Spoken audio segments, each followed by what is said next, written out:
All right. So, through the wonders of technology, the cyber gods have alerted us that we are live. And here we are. It is myself, Mr. Thor by the door, Steve, and then our good friend Freeman. And Steve's in an interesting position because he's kind of a bridge between my show on Fridays and Freeman's show. And he plays the role of producer for both and thought it would be really appropriate to have you in on the Freeman Phoenix sandwich here, Steve. Yeah, this was a perfect show to have Freeman on. I've been dreaming about this day for a while, and it's perfect time for everybody to get together. Yeah. So, thanks for being here, Freeman. Of course, it's great to have you here, and I'm really looking forward to getting into the esoteric and occult aspects of 9/11 with you. And before we hit the start button, Freeman was talking about how Y2K was his wake-up call. Steve, I'm curious, what was going on for you just in your life? Like, who were you around 9/11? And then, where were you when 9/11 happened, and what happened to you afterwards? I've always known something was off in the world. And so I was watching the news and just following events. And when it happened, just the whole night, the reason is because I grew up in the church, and we, being evangelical, had been hearing about, the end of days and apocalypse and stuff. And so, I always had my ears and eyes out, looking for signs. And the whole 90s was just, the morality of it was just going down the tubes anyway. And when 9/11 happened, I thought to myself, well, why the hell did they do that? We were already on the way out. But yeah, I knew that was a major. I didn't know about all of the occult and esoteric aspects of it, but I knew it was a big deal. And for me, the main thing that came from it was the ubiquitous surveillance, just cameras everywhere. And Freeman talks about, well, I grew up in Lake Wales. He grew up in Winter Park there in Orlando, and he always talks about how that was the first city that had the cameras and everything. So, and the kind of the police state starting in the 80s.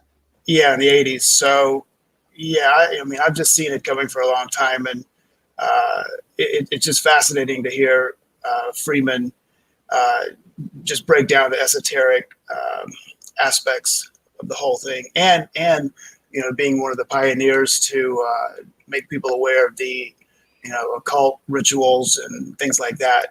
That's if you don't understand that, you don't really understand the situation that we're in. And he also has a good take on how to deal with all this too. So, and I'm sure he'll get into that as well. So was that a point of awakening for you? I mean, did that like jolt you into another level of awareness with 9/11? No, I don't claim this or that, but I think I'm one of those that came in, as some people say, boots on the ground. I knew something was off. I was searching from the get-go, and so it's no surprise to me, having done the research as many of us have, that that we're at this point. Now it's all been. What's fascinating to me is hearing about it, being prophesied and all that, and to actually see it come to fruition in the 3D.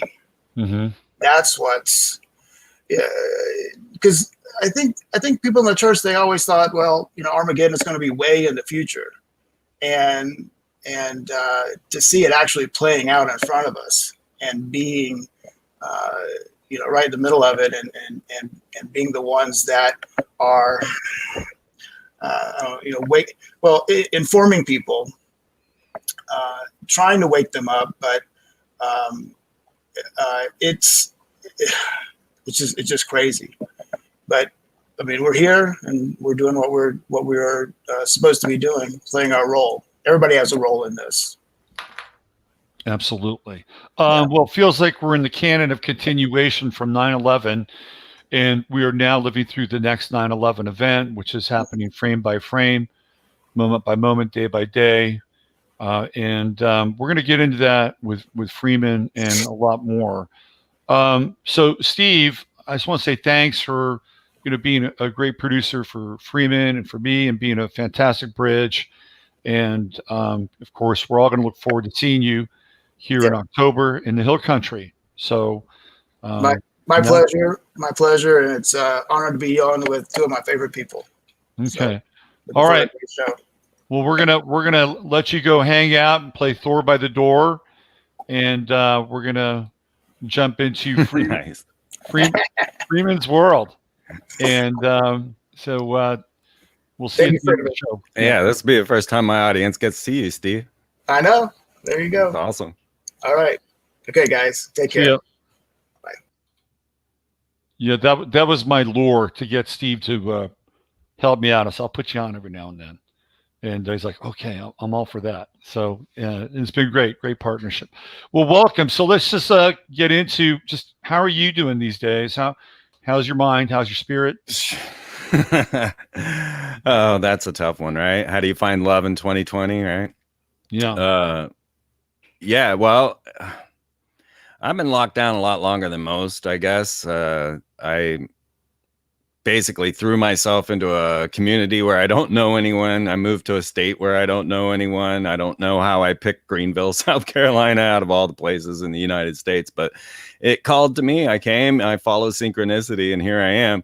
But I don't know anyone here. So, I've basically been in isolation for, about 5 years and trying to sort it out. Then, all of this happens. So it's become much more complicated. And I mean, what I can say is it takes me about a week to emotionally prepare just to go to the grocery store.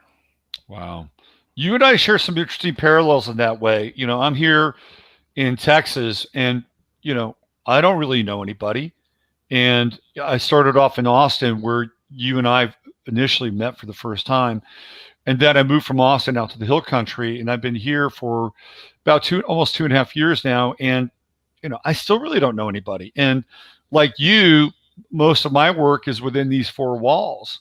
So there really hasn't been a whole lot of change in my life in that way, which is kind of odd. But I do kind of make it a point to be an unmasked sort of deviant in my local world, and I have no problem with that. And for me, it's just been completely alarming watching people just willingly submit to this program. And in a lot of ways, it's disheartening. And you spent some time in Texas, so you kind of know what the lay of the land is. I really thought Texans would be more sort of Texan about this thing. I did too, boy. When I started hearing what was going down in Austin, I was shocked. I really didn't think that was the direction it was going to go. But yeah, I'm a maskless one too, and it seems I'm the only one. And it's been a little weird because throughout the whole pandemic, most people weren't wearing masks around here. It just, when it happened, well, like you, I work at home. I was part of the shut-in economy to begin with. So I was already talking for 2 years on my show, The Free Zone, about how I didn't actually have to leave my house, right? So this is 2 years before the pandemic. I'm saying, guys, I don't really have to ever leave my house. It's pretty crazy. My groceries could be delivered, but I go shopping just to get out. But technically, I don't ever have to leave my home. Yeah. And I've been saying this for a couple of years. And then all of a sudden, Corona comes around. So when it happens, nothing changed for me, right? I was still sitting here in my shut-in economy, doing what I do. And so really life didn't change for me at all, but I was kind of hoping it would, because I was ready to start to explore a little more and expand my social surroundings a little bit. And right as soon as I was working towards that, this happens. But yeah, no, I did not expect Austin to go down. I went to Austin just before this happened. And so I had the last little free for there in Austin before everything went away. It's a trip, man. I mean, I go to the grocery store, right? And that's pretty much my only outing now. And I'm the only one. And prior to like last month, I wasn't, right? But all of a sudden, and I don't know what the propaganda's putting out, but all of a sudden now everyone is wearing one and I'm the only one, right? Yeah. And they took the arrows out of the aisles. So now you can go whichever way you want. I guess coronavirus got confused and doesn't know which aisle you're in now. Right. So they took all the arrows down, but now they're getting way more strict about the masks. And, you know, I walk into the store and I don't wear one. And they're like, well, could you please put one on? And I say, thank you very much. And I just walk in and I shop, you know, and then everybody treats me completely normal. All the management, everybody around me smiles and says hi. Well, at least their eyes smile. I got to kind of assume they're smiling. And they, you know, no one confronts me at all about not wearing the mask. I got one dirty look at one point by kind of a Karen management. But other than that, I mean, everybody just like, hey, how's it going? And so, you know, it is shocking to see. That's more of the shocking part of this, is to see everyone going along. I mean, everything that's happening, I've been talking about for 15 years. So you can go back 12 years ago and I'm telling you exactly about this moment. I did a show called The Money Spell and I described this moment to a T. So no, you know, that's 12 years ago I've been talking about this. So none of this shocked me, not one bit. The most shocking part for me in this whole thing is people going, yeah, I could vote for Biden. Like that shocks me to no end. I can't figure this thing out. Like, no way. There's something missing in this puzzle for me, right? Yeah. I mean, I've been as, you know, political commentator, if you will, you know, predicting 9/11, knowing what was coming, knowing what was going on. But Biden confuses the hell out of me. Like, I don't understand this. And I feel that there's something major missing in the scheme that's going to be revealed. Because there's no way this could be the guy. It's just, I can't. Well, no, I don't think he will be the guy, but I think so. There are a couple of interesting points. Number one, when there was a period initially, like during the first lockdown, where people were kind of maybe 60-40 masky, right? 60 non-mask, maybe 40 mask, maybe even 70-30. And it was like, okay. Right? And then this second kind of hammer hit. And it was the second hammer, and it was in between. I think it was probably around like maybe the early part of May, probably about the early part of May, maybe late April, early May. And that's when things started to get, well, it really got heavy here in Texas post George Floyd. And that's when Greg Abbott came out and said, George Floyd has created a new social arc. And I was like, what are you really talking about, Greg? Right. And when I thought about it, and it didn't take me long to think about it, it's like, okay, he's telling us that there's something new coming, right? That his position on masks and everything related to the mask is going to change. And it sure did. And it seems like kind of right after the George Floyd event, everybody got masked up real hard, and that these two things are kind of working in tandem with one another. And now when I go to the grocery store like yourself, it feels like I'm in an episode of The Twilight Zone. Oh, it's Invasion of the Body Snatchers, man. Yeah. I went and watched the 78 version again the other night. That's a very creepy version of Invasion of the Body Snatchers. And what was amazing is I read an interview by the producer about his feelings on now, as far as, and all he could do was attack Trump and say that the Trump followers were the pod people. And this really shocked me. I was like, you know, of all the things, that propaganda shocks me as well. Yeah, that's Phil Kaufman was the director of that first version of Invasion of the Body Snatchers. And so what's interesting about the first version from the 50s, you mean the 57th? Yeah. The 57 version is directed by Don Siegel, who would later go on and direct a lot of Clint Eastwood movies. Right. Phil Kaufman directs the second version, which is the one from 78. And in the 50s version, the social metaphor for the pod people was communism, right? There was a pod under every bed. There's a commie under every bed. and that this is what was happening with people. In the 78 version, it's really kind of a swipe at like boomerism and consumer culture, right? Like these are people that are sort of upper middle class San Francisco, and they've lost their souls to, sort of, this kind of modernism and consumption, conspicuous consumption. That's really sort of the subtext of that version. So did Phil Kaufman come out? Was it Phil Kaufman that you read the interview with, or the actual producer of the movie? I think it was Phil Kaufman, the writer, right? Yeah, he's the writer-director, and he comes out and he uses it as kind of a plank to attack Trump. Is that what happened? Trump followers? Yeah, he calls them the pod people. And I guess maybe the pandemic hadn't hit when he did this article. I should have checked the date on that. But I was actually trying to figure out if Jerry Garcia was actually in Invasion of the Body Snatchers, because he's in the credits, but he actually just plays the banjo on it. But there was this weird guy in there that, anyway. So I was looking that up, and I saw the article and just peeped it out real quick to see what he was saying, expecting more of how everybody's just following the propaganda kind of response, but not the fact or the idea that Donald Trump, this was a quote, whenever Donald Trump mentions fake news, his followers just turn into pod people and they're frightening. And I was like, all right.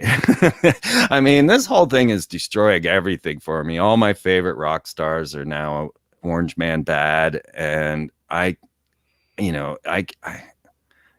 were my favorite rock star. Who fell from grace in your well, first, the one that really hit hard was Perry Farrell from Jane's Addiction. And I followed him. He's one of my favorite artists. I have everything he's ever made. And then his Kind Heaven comes out, and it's got all this anti-Trump rhetoric. Then Mickey Hart, he put out this Ramu album. He's the drummer from the Grateful Dead, and this great album. They put out Ramu of all this collection of sounds that he's recorded from all around the world and put music together with it.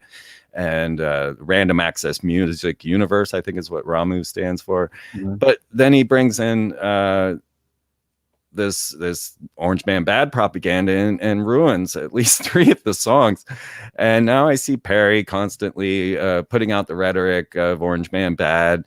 And then Paul Stanley of Kiss, like, come on, man, wear your mask, right? Like, it's astounding to see what's happening and how easily. I mean, I did a show with Kathy O'Brien, right, who was molested by George Bush and Donald, and Dick Cheney and all of them, and Hillary.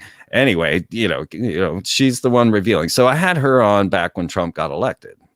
About 4 years ago. And I was bringing up the fact that anything Trump does, they're turning it on him because, like, if he reduces regulations. Now, if people understand what's going on, Agenda 21, the ideas of this global new world order takeover, then they need to understand soft law. They need to understand that it's policy that drives this, not politics, right? It's more the policies. It's soft law. So when Trump comes in and he starts deregulating everything, this is taking all the power base out of the New World Order. And you're supposed to be like, all right. And yet, you see the reports, Trump is killing puppies. All of his regulations now allow for you to kill puppies, as if humans were just going to go out and start killing puppies. But yeah, it's quite fascinating to witness for sure. And then to see the results and just constantly see people fall for the propaganda. It's invasion of the body snatchers. Absolutely. Isn't that the Smith-Mundt Act? And they repealed that during the Obama administration, which essentially allows them to create propaganda. Yes. I mean, this is what we're dealing with now. Yeah, the Chinese, they say, why do you watch your news? We know it's propaganda. When are you going to figure it out? Right, exactly. Absolutely. I had a moment with Perry Farrell one time in San Francisco. Yeah. It was an interesting series of moments. I was doing some freelance writing, and he was in town, and I was trying to get a story with him. And there was this benefit for this organization that was around protecting your hearing, and they had a benefit, and he was there and going to perform at this benefit, but it wasn't with his band. He was spinning records, and I kept seeing him, and I kept trying to get like 20 minutes with him so I could do a quick little interview. And he had an entourage of like young, kind of sharp Jewish Kabbalists. He had about 20 young Jewish Kabbalists with him. Yeah, he's heavily into all of that. The OTO, the Raelians, even on his first album, he had the Raelian sign. Oh yeah, the Raelians. Wow, we could do a whole show on the Raelians. But yeah, I tracked them for a while. And then his teacher, his rabbi, was there with him as well. So he had this, kind of Kabbalistic Zionistic posse that was there at the event. And I was talking with a friend of mine, and there were two rooms. There was a big room and a small room. And my friend was spinning like 45 ska records. And I was just talking with him. And then Perry, who wanted to use the decks, didn't want to be in the big room. He wanted to be in the small room. So his bodyguards, he had two bodyguards, came up to my friend and asked my friend if he could use his decks. My friend said, sure. So next thing I know, I'm standing next to Perry Farrell for the entirety of his set while he was doing this music. And it was an interesting series of moments. First of all, my friend, who's a big pothead, offered him, a little toke or two, and he said, "No, I can't do that. I get drug tested every week because I have a kid, and the courts are forcing me to drug test," which I thought was kind of interesting, like so anti Perry Farrell, right? So I kind of hung. But the weird part was watching this crowd, which was very intimate, kind of form around the DJ coffin and look at Perry Farrell, right? So I was seeing how people were looking at Perry Farrell, and it was really a trip, right? I mean, the amount of like devotion and, it was like, wow, this is a lot of energy. And there was this one guy who like looked just like him, circa Jane's Addiction, like 1990. It was weird. It was really weird. It was like looking at like almost a Perry Farrell impersonator. It was very, very odd. And at that time, my experience of him was somebody who was very frail and very vulnerable and kind of, I would say, under the control of this rabbi who really felt like his handler in a lot of ways. So it's odd. I mean, even though, he's coming out with these Orange Man Bad kinds of songs, if you look at Trump, he's got a very deep relationship with Chabad. I mean, where's the disconnect here, right? If Perry's still in that world, there should be some kind of bridge. But I think who put Cuties on Netflix, right? Yeah. Well, yeah, exactly. And they're not, and that's not going anywhere. Like Cuties is, they're like standing fast and like, no, we're not going to take this stuff down. Right. Yeah. But it feels like it's the price of conformity. Like if you want to stay relevant now, at least commercially, there's some level of conformity, whether it's Orange Man Bad or White Person Bad or whatever. Pedophilia Good. Yeah. You got to sign in that dotted line in order to remain commercially viable. So, here we are. So let's go back to Austin days. You were doing the cable access stuff right around the same time Alex Jones was. And this is where you were really planting your flag and you were way ahead of the curve with not only a lot of your material, but the format, because a lot of those early cable access shows were then being converted to YouTube and being put on YouTube. And what was that like then? How just walk us through the process of actually physically converting one of those shows to get up on YouTube at that time. Yeah, it was ridiculous. Okay, so Access was before YouTube, before Google, and Google Video was where most of my content went. Now, in that studio, realize that there was no World Wide Web as there is today. I made the first documentary ever on corporate logos and their occult meanings. I explained this to the world. Then I made the first documentary on on Columbia, the Goddess, the first documentary ever on HARP, and the first documentary on chemtrails, and the first Return of the Nephilim. And these were, and then Rainbow was my final one on synchronicity. So these were like my 5 bullet points that I wanted to set up for everyone. And I didn't know, right? So I was only supposed to be in Austin for the weekend. And somebody came up to me and heard me talking and said, "You need a TV show." This turned out to be George Humphrey, the creator of Austin Access, city council member. And he paid to put me on Access. He gave me a $180 check and said, "Here, go sign up." And I'm like, okay. So now I ended up staying in Austin for 5 years. I honestly had only been, I was just there for the weekend. I didn't live there. I was making the TV show while living in my van on 37th Street. Mm-hmm. So, and at that time, there was no World Wide Web as we know it today. There were no images. Google Images didn't exist like that. So when I made corporate logos, I literally had to drive around and find the corporate logos that I wanted to talk about and take pictures of them, right? Yep. And then translate that over to the film. We didn't have nonlinear editing. We had linear editing. So you had to sit there and transcribe every second, every time code. I have notebooks upon notebooks of time codes because you had to know every second.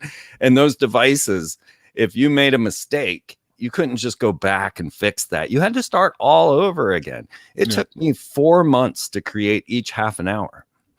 And I mean, I remember driving around Austin forever trying to find a Texaco so that I could get a picture of the pentagram. It took me forever. And then hand signs and gestures of the Illuminati. That one was really intriguing as well. That one wouldn't come out of the camera. I couldn't get it filmed. My car blew up on the way to the studio when Tex Mars and I got together for the first time. Now, he was blown away because he had not seen half of the stuff that I had, and he had written a book on the subject. Mm-hmm. And so we were both parallel. There were a lot of parallels in this whole storyline. Like when I say I made the first documentary on corporate logos, Michael Tessarian also was making a documentary. I was going to bring that up because I was familiar with the Tessarian stuff too. Yeah. Right. But his problem was that he was completely unfamiliar with the rituals of Freemasonry. And so his corporate logos information is incomplete. Mm-hmm. All right. And so he was actually the first person I had out of the studio on my TV show. And I had no idea who he was, right? I had no idea. He had no idea who I was. Mm-hmm. I mean, I was on Austin Access. It wasn't like it is now where we're on YouTube and World Wide Web and all that. And so he sent me his work. And I plug in his DVD and I find him talking about corporate logos. Right. And now here's the trip. We both started our corporate logos documentary with the exact same Dead Can Dance song. Oh, wow. That's crazy. How random is that? That's crazy. Okay. Like this random Dead Can Dance song. I don't even know why I picked that song. It just felt right. Right. And then he picked the exact same song. We won't use that music today because now you got all the copyright issues and all of that. Right. But so Tessarian had made a documentary on corporate logos, but he only understood the astrological functions of it and didn't see the true depth of how Masonic rituals. See, I started studying Freemasonry deep back in 91. And I found out my dad was one. Right. Found out my mom was Eastern Star. Found out my dad was chasing flying saucers for the government back in Hynek days, back in Blue Book. And I didn't know any of this. Here I am in college and I'm introduced to the concepts of Freemasonry. I recognize the signs and symbols that I'm seeing. And so then I get very curious and start to dig deeper and deeper. I learned every Masonic ritual. I'm now considered the guy who knows more about Masonry than most Masons, right? Mm-hmm. I've been to every Grand Lodge. I've been to every free Masonic lodge they've let me in all over the world. I've been in London, Australia, Sydney, all over America. I've been to every Grand Lodge in America. I've been to PRS and the ARE. And, I dug deep, man. I've been there, right? So I know every ritual of Freemasonry. I even decoded their secret code books that my dad left behind. So I know the more secret rituals. And so when I started driving around and I started seeing signs and symbols like a canted square, okay, a square turned on an angle, right? Mm-hmm. Now, to most people, this would mean nothing at all. And so this is like Enron and I don't know, the canted squares everywhere, right? Right. So now we see the black hypercube, the Saturnian hypercube turned on an angle, right? And they're kind of all around the planet, right? Let's stick to Freemasonry and not to conspiracy theory, right? Because I prefer to use their own documents and works and rituals than to go into something that, the Saturn cube, that's often a different esoteric realm. Right, but it's still canted. I mean, it is still canted, right? I mean, they don't have it canted straight up. Square has a very specific meaning, and I want to give you an example of how you could register. So you see the pentagram of Texaco. This is their blazing pentagram. Of course, the star is a constant one that we see all the time, but it's major in Freemasonry. But the canted square was one that kind of said it. Gives me a better way to describe how you see these things, like the point within a circle of target. That's the sun sign, right? And this is where Tessarian would start to think all these things are astrological. But once you start to realize the point within a circle goes inside of Freemasonry, and that's all to do with the compass and square and all of that. The canted square is an interesting one because like Dell and Ron, right? These are a couple that use the E that is canted. That's and right. The E, of course, being the fifth letter, going back to the fives, going back to the Illuminati, going back to the pentagram. But the canted square is a symbol of the 47th proposition of Euclid. And so when you go into a Masonic ritual, you will be blindfolded. You'll have to put on this 100-year-old pair of pajamas that have never been washed, bare your chest, put a noose around your neck, and then come up against a sword where they challenge you and you say you have come of your own free will and accord, because this is the first rite of the ritual. You have to come of your own free will and accord. This is what people are starting to realize now that they're asking us. So then you go into the ritual and you pretend to be Hiram Abiff, who is the grand architect of Solomon's Temple. And you are attacked by the three ruffians, hit in the head by a mallet, cut across the throat, all of this, finally buried in the rough sands, or buried in the rubbish of the ruffians. They bury you in the furniture, roll you up in a carpet, and leave you there for a while they do the rest of the ritual. And then you're resurrected on the 5 points of fellowship by the grip of the lion's paw and brought to the light, which then is the big compass square in G, or more often a pentagram, that you're raised to this light, and now you're taken on the light, and you say, I want more light, and you go through the ritual. Well, as you go through this, as you are taken through the ruffians, you do 3 circles around the altar. And mathematically, that equates to the 47th proposition of Euclid. And that actually, the canted square is Horus in that symbolism. So if you were to look at the 3 squares of Pythagoras, or Euclid's symbol, then you'd see that it's Osiris, Isis, and Horus. And so this age of Horus actually plays largely into our story right now, and is a major component of what's happening, even with cuties. If you go read Aleister Crowley's definition and explanations of the age of Horus, the age of the crowned and conquering child, Horus is the one who gave Aleister Crowley the Book of the Law, and that Book of the Law is housed right there at the UT campus.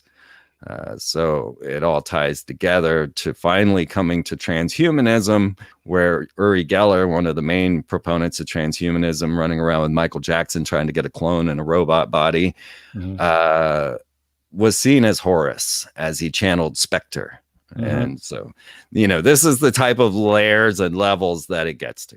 Yeah. And I'll go deeper as we go. Do you remember the toy Major Matt Mason? He was an astronaut. He was like a bendable astronaut. And of course, he was connected with NASA, right? So here we have this toy, and it's Matt Mason. And it's like, oh, wow, interesting.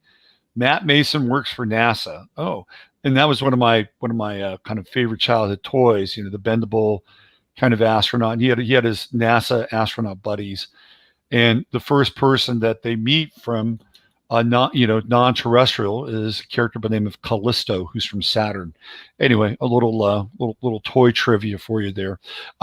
So we were talking earlier that the big alarm clock for you was Y2K, right? That was a big alarm clock for you. You want to talk about that? Yeah, definitely. So I guess awakening to the political scandal started with Waco. Mm-hmm. Oh yeah. And I was completely aware that those people were innocent and were burnt alive. Of course, this brought me to the heinous acts of Bill Clinton and the Mena, Arkansas drug running scandals and the guns for drugs and all of that. And so, Waco woke me up. We had never heard of the ATF. That was the first time we ever saw such a thing. And the people that were shot at Waco were actually Bill Clinton's bodyguards, his ex-bodyguards, and that's what started this whole thing. And they were shot by their own people, and went right through that window and started firing right back. Yeah. Mm-hmm. They shot their own people, and they shot back, and then this allowed them to go burn these people to the ground. And I still believe Koresh got out in the tunnels, but so this was kind of my awakening to, oh God, these guys are evil, right? And so through the whole Clinton era, I was expecting a 9/11. I was expecting, because every October they brought the Homeland Security bill up to pass. Right. And of course, no one would ever vote for the Homeland Security bill because it's the most unconstitutional thing they'd ever seen. Right. So we knew they needed an event, right? And I'm young. I don't know false flags. I don't really understand this system, but I knew that they needed a major event for this to occur. Mm-hmm. So throughout the whole Clinton era, I was talking about there's going to be a major terrorist attack in the middle of September. And this will cause them to finally bring about Homeland Security. They already had... well, they had the event in Atlanta at the Olympics with Richard Jewell, and I think that was supposed to be a lot bigger, and he scuttled it. And they were able to pass the anti-terror bill right after what happened with Richard Jewell, and maybe they were trying to get the Homeland Security Act in there before then. I think if it had been worse, and it could have been worse, that they may have gone that route. And that's why they tarred and feathered Richard Jewell and basically ruined his life, because I think he scotched their plans. And so they had to like put it off a little while longer. And I was in Atlanta, and I was actually about 150 yards away from the Olympic Village before it happened. I was doing tarot readings there, and man, Atlanta was bumping. It was really happening. And then by the time I got back to my van and I went to the local a bar, it had all gone off. So by the time I left, by the time I got back to my van, everything had changed. And then things got very heavy in Atlanta. They started bringing out checkpoints, and even before then, there were troops on the streets of Atlanta, with AK-47s, and it was a heavy kind of deal. Even though people were partying and selling beer out of their coolers on the street corner, nobody really cared. But I think, to your point, they were gunning for that. Atlanta kind of went sideways, and then that eventually, moved it forward to what we're going to talk about. Yeah, Governor Tom Ridge was already head of Homeland Security, but Homeland Security didn't exist. Right. So it was pretty obvious, if they already had the department head, that the department was soon to follow.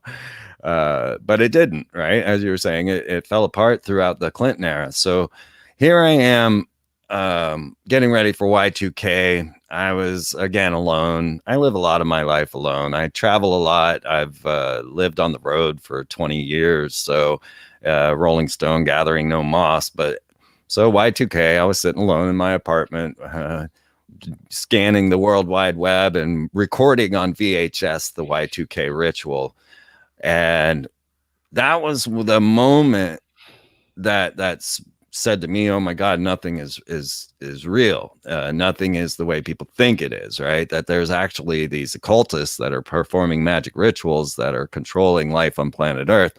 Mm-hmm. And the Y2K ritual was a clear example of a representation of a ritual of Lucifer or Horus, whichever way you want to look at it. And so as a couple of examples, when the burnt the River Thames, had fireworks going over the River Thames that burnt to the speed of the sun, then they put in the the eye and the millennial dome. Right. These were the feminine version necessary for the phallus worship, because they only had the Big Ben obelisk, penis symbol, and didn't have feminine vaginal or breast symbol. The giant yoni, right? The giant right. Yoni. Yeah. So they put the millennial dome in there, and then also the eye, both kind of fulfilling that ritual role. So burning the Thames to the speed of the sun was another clear example. Then we get to Bill Clinton, and he's in America, and this is all in my first documentary on corporate logos, and he's telling us our children are ready. It is a rising sun. And then they made the light so bright from the West Coast that it looked like the sun was rising in the West, which is a symbol of Horus. So then, as I'm witnessing all of these rituals going on across the globe, from nation to nation to nation, and you can break each one of them down, that was the moment where I was like, oh, I was working at Kansas University at that time, and I walked in and said, I quit. And I actually have never had a job since then, because reality was no longer reality to me. And that was a big moment for me. But, there were a number of curious things that were occurring for Y2K, like the announcement that they were making this deep underground base. Like at that time, people didn't believe in tunnel machines and all of that. So you were a massive conspiracy theorist if you thought they were actually using tunnel drills that were going 12 miles an hour, that they announced that they were building Command Central, and that it was going to be in this undisclosed location. And Command Central was a central point for all resources, so that if any major terrorist attack happened, or if a national disaster or something natural disaster that occurred, the stock market would continue running, the systems would continue running, because Command Central had it all in its deep underground, undisclosed located base. Right. And yet when 9/11 happened, they announced, we had to shut down the stock market, right? Kind of like when Napoleon, at the time of Napoleon, the Rothschild takeover, I was sitting there, wait a minute, they just spent, hundreds of millions of dollars on Command Central and Y2K. Then why is the stock market down if this was the whole point of Command Central in the first place? So there was... the reaction of the public was also very intriguing. I just want to throw this in there. So like I say, I was working at Kansas University, but I was working at Pizza Hut. And this is Y2K. This is the Y2K. Yeah, this Y2K. Okay. And I'm bringing in documents from the DOD and from FEMA. And I would bring them the students that I was serving. They were the lawyers and the engineers. Mm-hmm. And so I thought I had somewhat of an intelligent audience, and I would bring them stuff to read over lunch while I served them their pizza. And they would say, like there was a document from FEMA saying, please prepare for 3 days for Y2K in case of, this computer meltdown and we can't get any resources and such.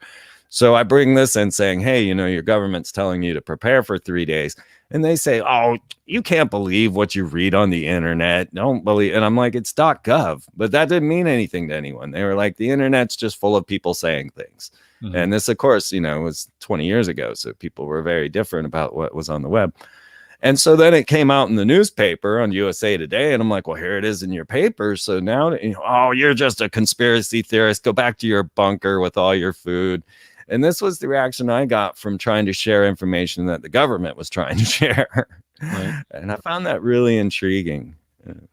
Yeah. Well, it seems like times haven't changed all that much, but I do think we have a few more people with open eyes and open ears than we did at a certain point in time.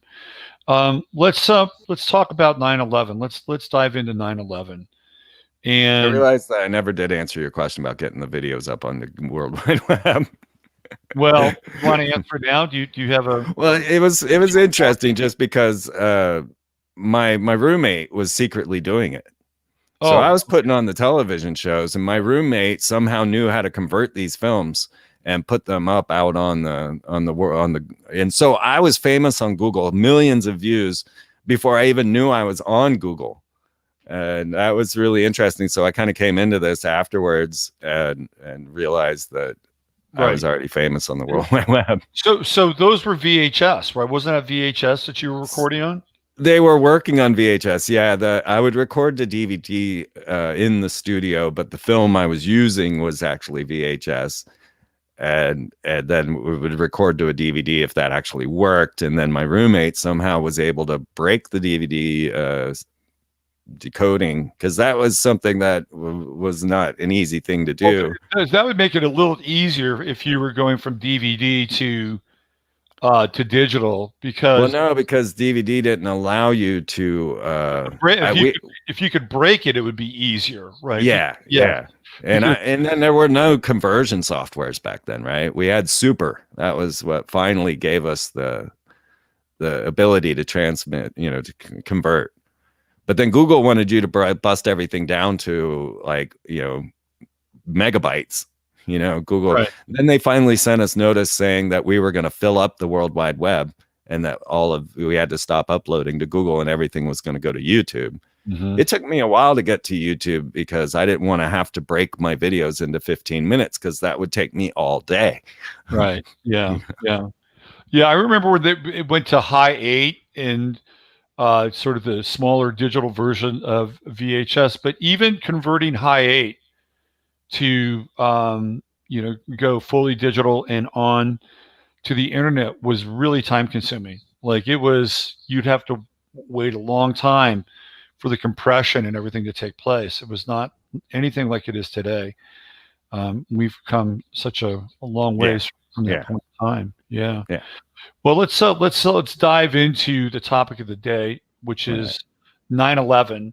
And so one of the interesting things about 9/11 now is that, today, is that there will be no commemoration for 9/11. Just like everything else, which has fallen under the spell of cancellation, whether it's culture or events. This, considered to be a hallowed day in American history, is not going to be honored. They're not going to turn on the lights, nothing. So I want your take on that. I mean, is there an esoteric or an occult correlation to completely skipping something in a way where it's been, sort of reviewed and honored and celebrated before? Is there any kind of correlation to that? Well, it makes me go back to in Austin, and when they all started with 9/11 was an inside job. Yeah. I was arguing with them at that point. Like, don't say that. It's not true. It was a globalist job. Mm-hmm. And there are much bigger factors than America. 9/11 was not an inside job. That's a weaponized statement. You're destroying your own government from within. So imagine me trying to explain to 9/11 truthers that their message was improper and that they were going to be the very foes that brought down their own nation while trying to stand up for what they thought was right. This got me a lot of flack, but a way that I saw it was 9/11 as an inside job was a weaponized statement.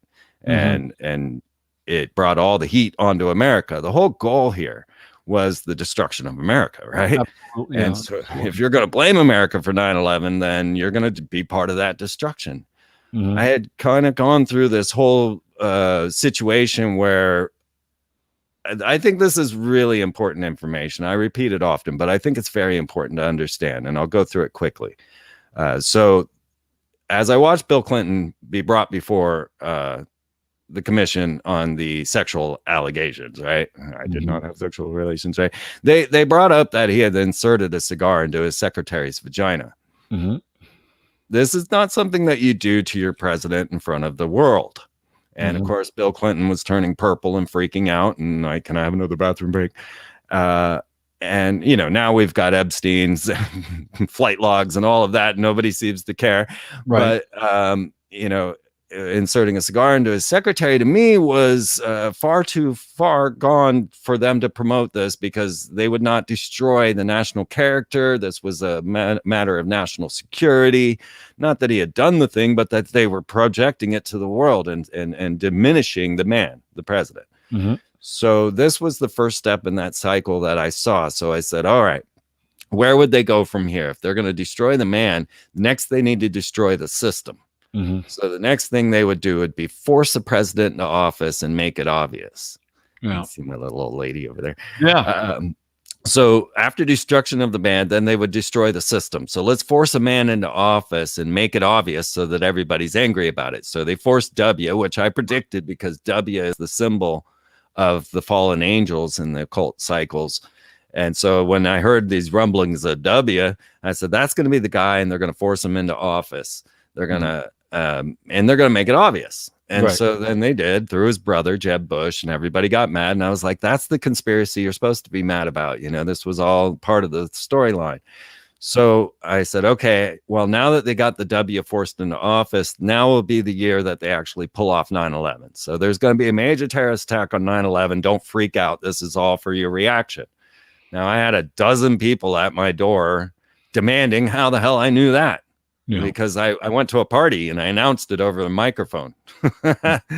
And those people all knew where I lived. And so I didn't know any of these people. I wish I could find those people, right? So that they could come out and share their experience of what it was like to have me say this to them and then have it happen. Right. I know one story of a friend who was at work, and her friend came in crying, going, "We're under attack. We're under attack."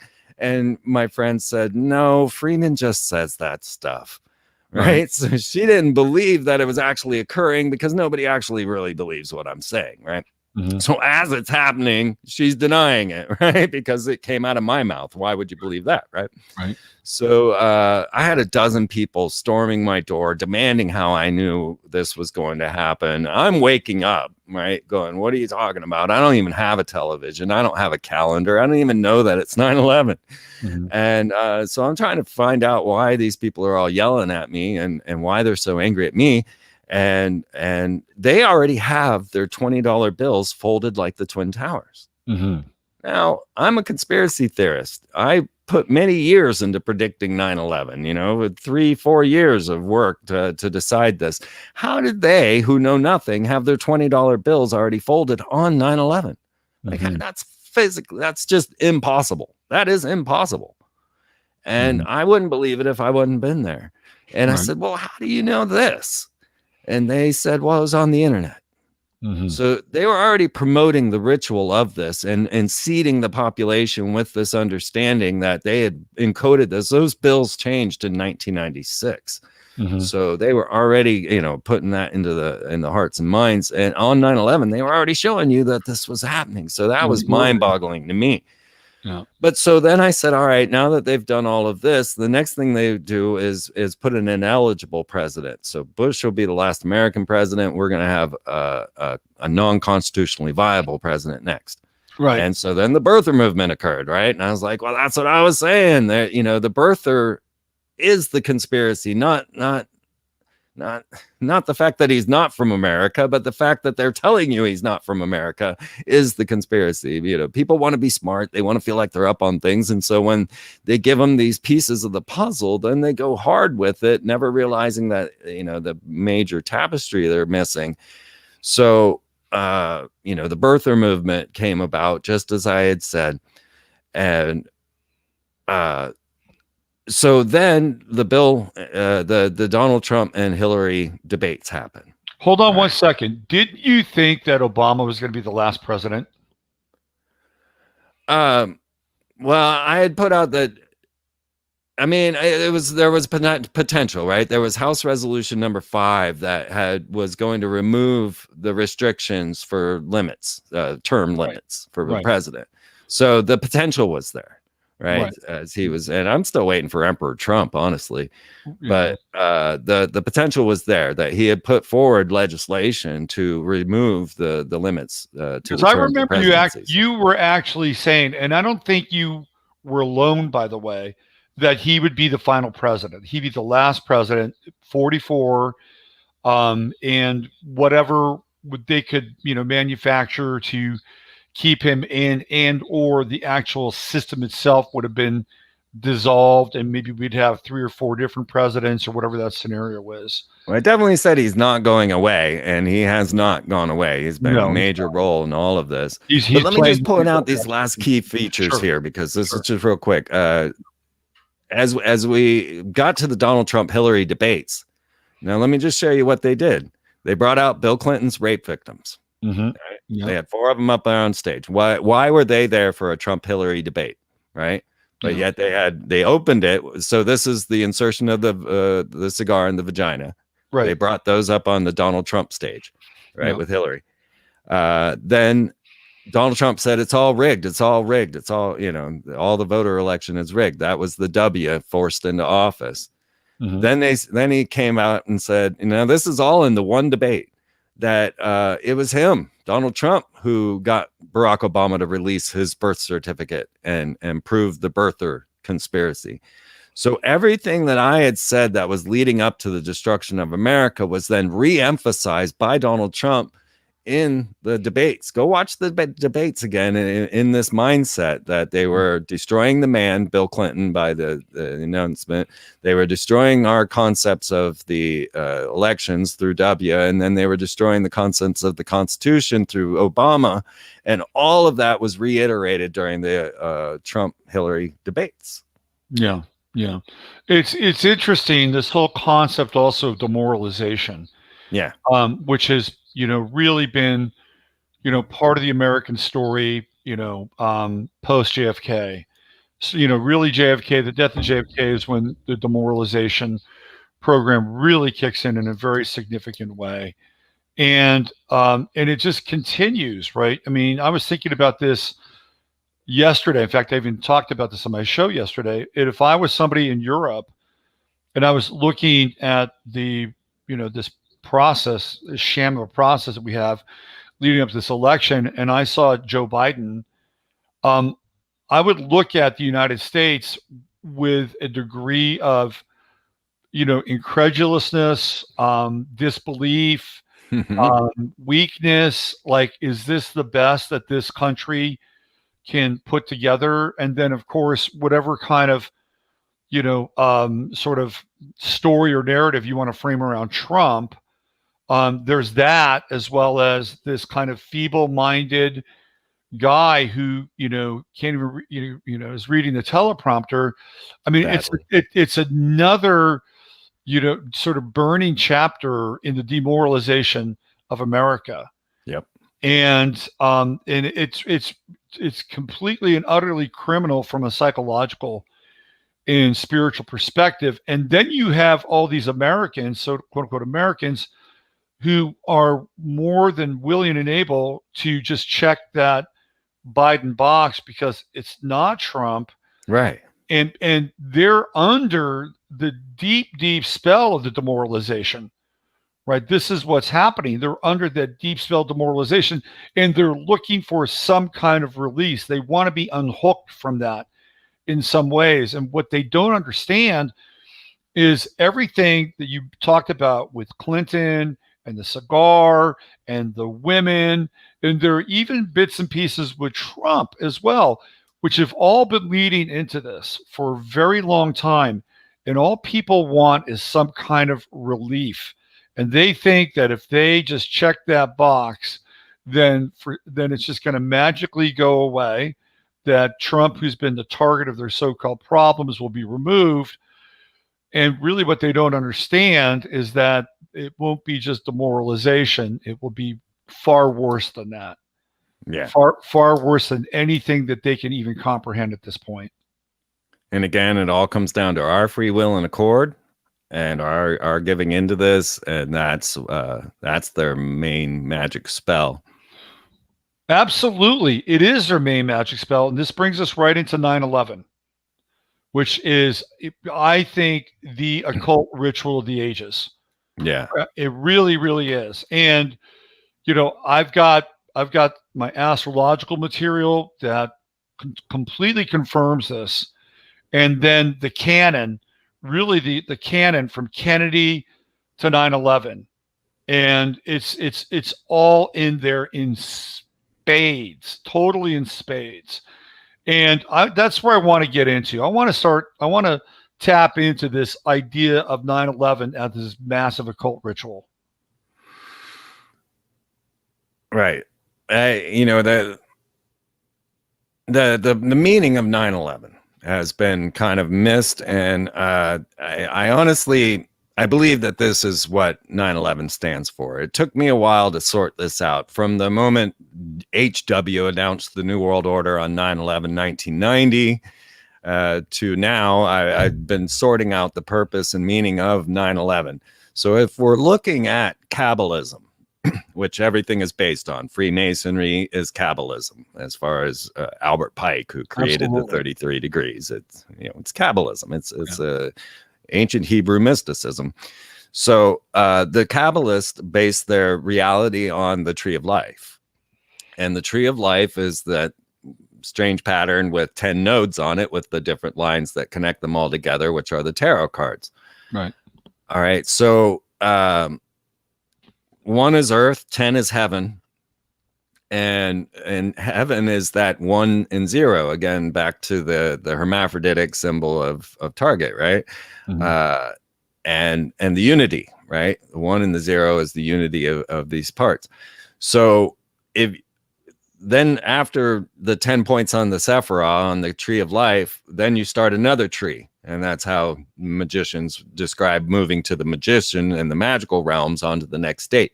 Mm-hmm. So if you actually go from 9 to 11, you skip God.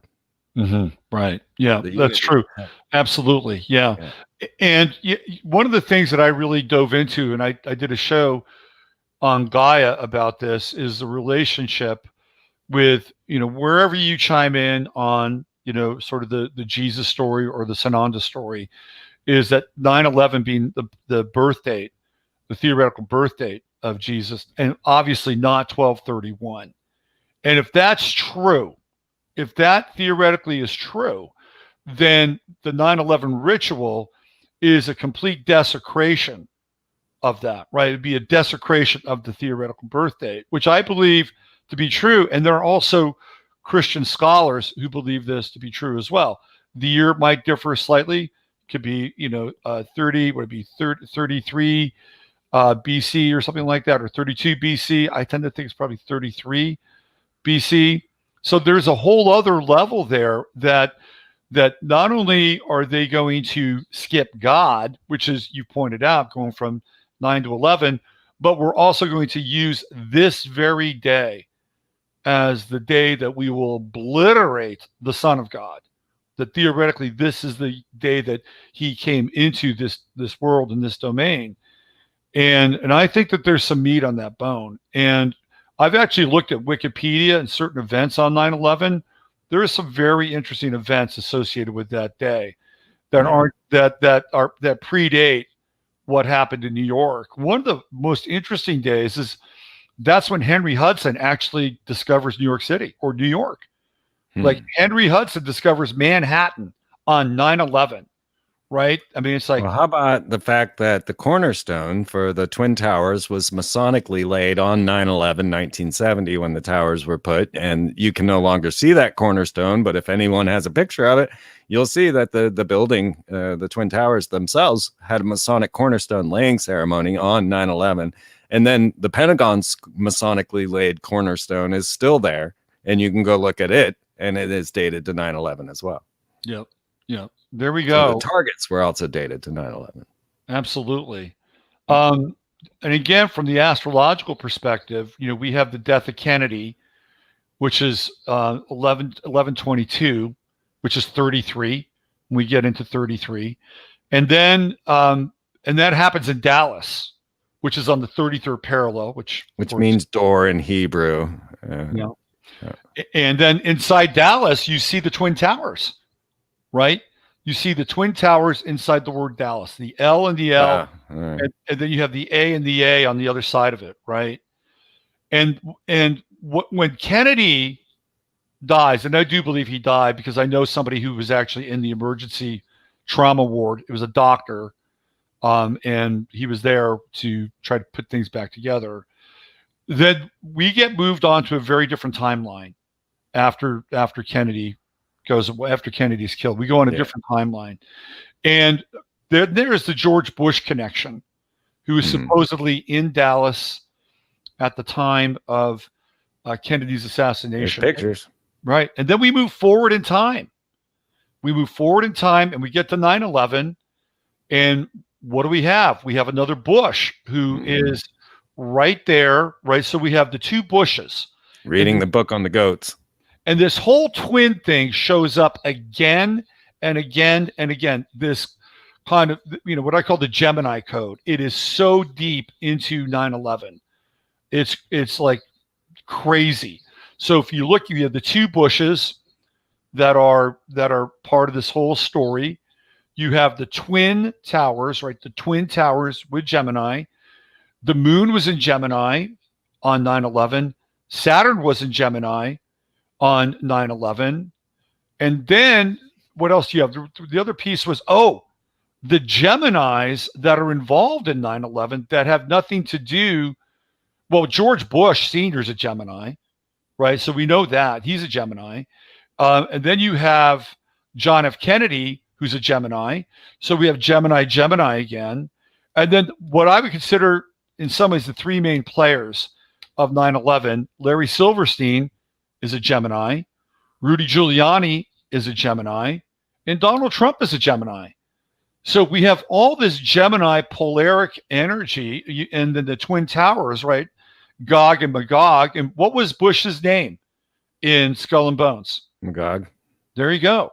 Yeah. Right. And then we have the leveling of the two, and then we have the consecration of the one, and this kind of unification piece.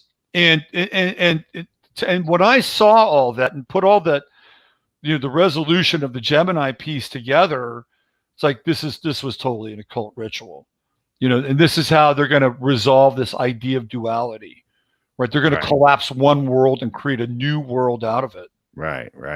Yeah, exactly. Yeah. So I desperately need to use the restroom, Robert. You want to take the screen for a moment and give me a sec? Yeah, when we come back, I'm going to cue some footage up for you. Okay. And you and I, you're going to see this for the first time. A lot of people are going to see this footage for the first time. I saw it today. So go take care of business and do your thing. Come on back when you're ready.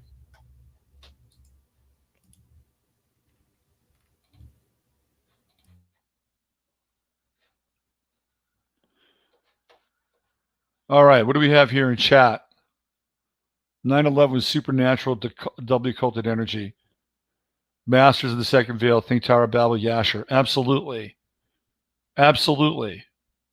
Yes. And there's very interesting correlations with Trump and Nimrod, who is the tower builder. He's the tower builder. And that's what Trump does. He builds towers. He builds hotels. And, when we look at the tarot card that's associated with the tower and the fall of the tower, which is supposedly the fall of the Tower of Babel, it is ruled by Mars. And Trump has Mars in Leo on his ascendant.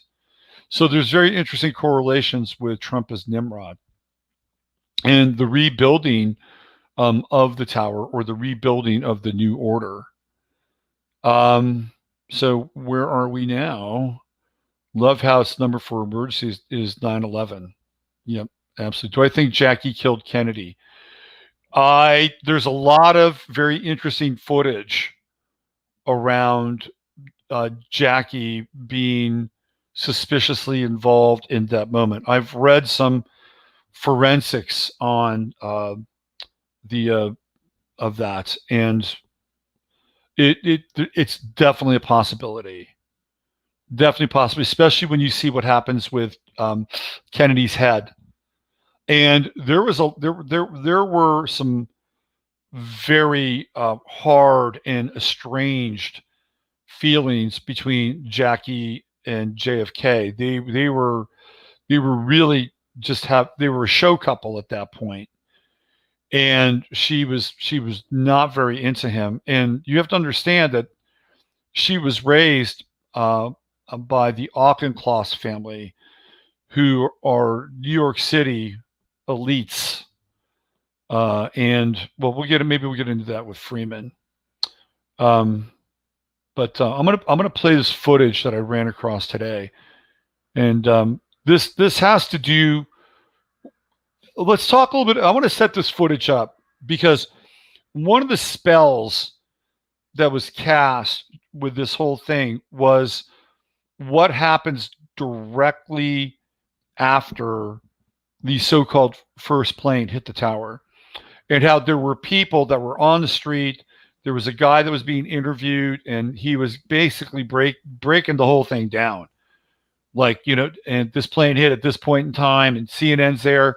So they're automatically conditioning people to think that two planes actually hit these towers. Before I play this footage, where are you on the plane theory, Freeman? Well, okay, they always skip the bomb that went off in the basement first, right? They skip the weekend that they shut the Twin Towers down the weekend before, and all of the mysterious dust coming up through the ventilation systems. Then I interviewed the Twin Tower architect, and he told me, well, the Bin Ladens came in and asked him where to put the demolition charges as they were designing the building. It was the Bin Laden construction company that was a major proponent of building the Twin Towers, in the 70s. And so the demolition charges were placed without question. They came back and reestablished in 2001 and put those charges back in the weekend before. You can clearly see the squibs going off as the building comes down. But nothing would justify that building in that sense. So I made an artwork back in 2001, in September of 2001, I called Program to Chaos, where I put the seal of Space Command over the Twin Towers on George Bush's podium. Maybe I can show that to you. Yeah. If you have it, bring it up. So this was my artwork that I put up around town. It was actually my first graphic art. First political graphic art. I see.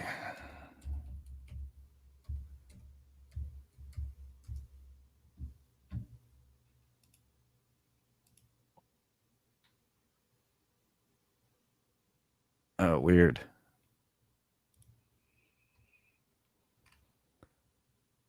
Instead of taking me to the picture, it took me to the show. Let me see if I have it on my desktop. We'll do a quick Google of Program to Chaos Freeman TV and see if you can pull this up. Because I just want to prove to you that in 2001, I was trying to prove to the world that this was a Space Force operation. Let's see what we got. Let's see if I can download this. So I've got a picture of the Denver airport. No. Let me see. Oh, yeah, I found it. Here, I got it. Hold on. Let me get back into... Here, let's do this. Give me 1 second. Okay, I downloaded it now. It's right here. Okay. So there you go.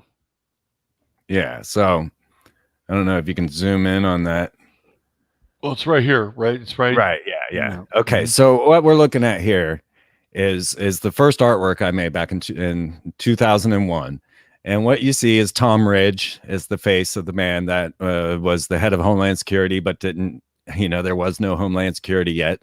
The solar flares were a major role in the Y2K, sun cycle 23, 20, going in, yeah.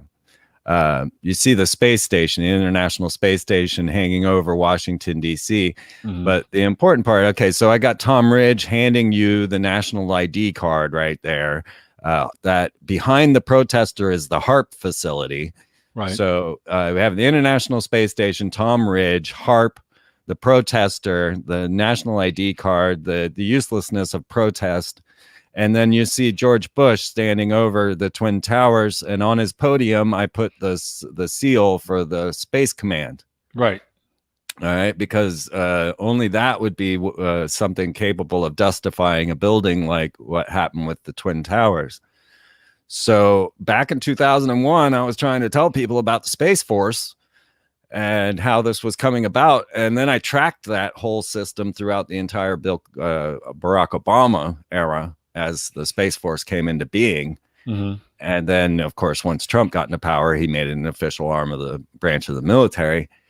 But so was my opinion in 2001 is that there was a Space Force element to bringing down the Twin Towers. And no, I don't believe that there ever were planes that hit the buildings. Right. And so, and I asked, like I say, I asked the Twin Tower architect, and he told me that the Bin Ladens put the demolition charges in there when they built the building. Right. Of course, they were the only ones allowed to fly on 9/11 as well. That's right. What's your take on Gelatin, the B thing, that whole group that occupied one of the towers for a couple of months? You know those guys, right? No, I'm not sure what you're talking about. Okay, so this will be an interesting piece of information for you, and I'm going to try to find this. I'm not sure how kind Google will be, but there was an Israeli art group that had occupied the Twin Towers. Here it is. Let me see if I can. But they really bury this stuff now. They just totally bury this stuff. Yeah. So let me show you some images. This was here we go.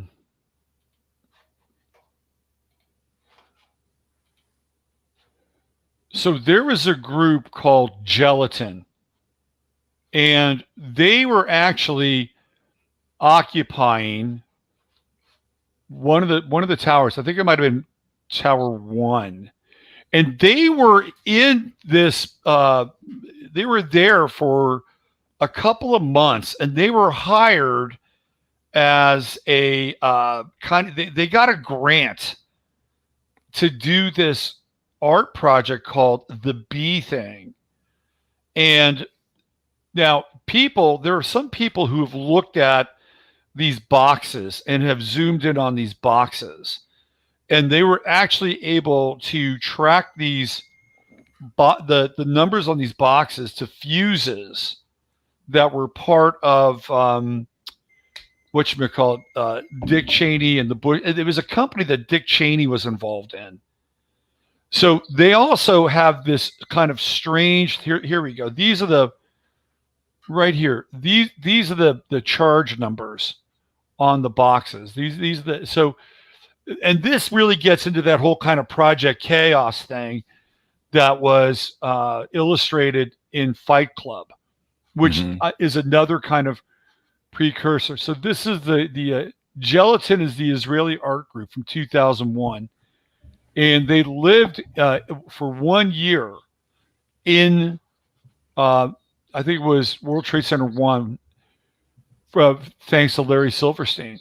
And so these are, supposedly, these boxes are detonator fuses, right? Here's some more stills of this group, Gelatin, which are, hanging out here. Like, what are they doing?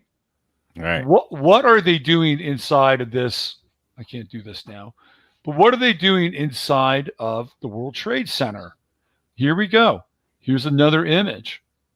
So, and they actually have a book. You can buy the book that came out of this so-called art project, this art installation. It is, if you can find it, it's very, very expensive.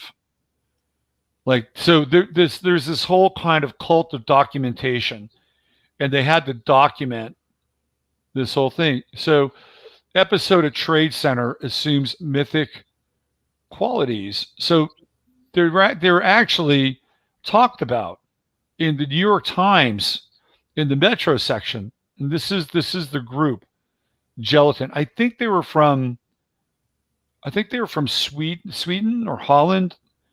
And you can see this here. It was on the 91st floor. It was a covert installation, and they had been there since March of 2000. And it's one of these, if you're really into 9/11 research, you could see, or you kind of know that these guys were occupying. And one of the things that they were kind of playing with was this kind of outcropping that was coming out of the WTC. And some people think that one of the, falling bodies might have been actually filmed prior to it with the Gelatin crew. Although the video I'm going to show you, they're Vienna based. So these are the people: Ali Yanka, Florian Reither, Tobias Urban, Wolfgang Gantner, known collectively as Gelatin, claim they removed the window of the World Trade Center and installed a balcony on the 91st floor. So like I said, these guys had a book, and if you can find the book, it's quite expensive. But it's another wrinkle to the 9/11 story. And if there would be something for you to possibly, dive in on, because there could be even some interesting symbolism around this whole bee thing, or, you know what I mean? Mm-hmm. Yeah. It makes me think of one other that I want to put out that hopefully people could find. And I doubt that anyone ever will, because I've been trying to find it for 20 years. But December 18th, 1999, the headline of USA Today, it said, "Muslims stop the Freemasons from capping the Great Pyramid with gold." That was part of the Y2K ritual I skipped over while we were talking because I forgot. Mm-hmm. But the capping of the Great Pyramid with gold, while they played the 12 Dreams of the Sun around the Great Pyramid when the Y2K struck, that got canceled. And there was a long story leading up to all of that I cover often about the flight that was heading to the pyramids at that moment, with 33 Egyptian military and the head scientist of Jet Propulsion's laboratories. And they took a mysterious crash into the ocean. And next thing you know, USA Today is announcing Muslims stop the Freemasons from capping the Great Pyramid with gold. You cannot get that newspaper. December 18th, 1999. You can find any other of the USA Today papers. Go ahead, but you will not find that one. And you will never find that headline. You'll find the story about the capping of the Great Pyramid with gold being canceled, but you won't find that headline: Muslims stop the Freemasons from capping the Great Pyramid with gold. That was the headline, December 18th, 1999, USA Today. If anyone can find that newspaper, God, I would love you for life. That's crazy. Yeah. So let me play this video for people. I just ran across it today, and it's pretty compelling, and it really dovetails with the no planes thing. So let me see if I can. Yeah, you should see my Twitter feed today. I was posting all of those things. Well, hopefully your Twitter feed will blow up once you. Oh man, I get 4 reactions. I don't get it. I'm the most shadow banned person you possibly imagine. Twitter's a jungle. I just go there to scrape news. Let me go back. I have to activate the audio here. Give me 1 second. I have to go back. Let me stop this.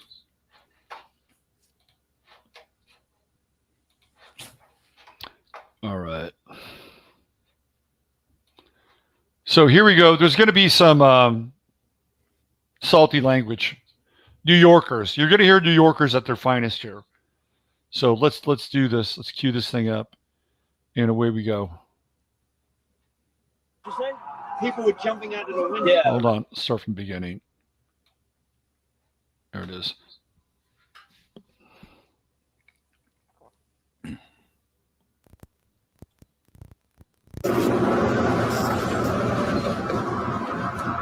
Oh my God.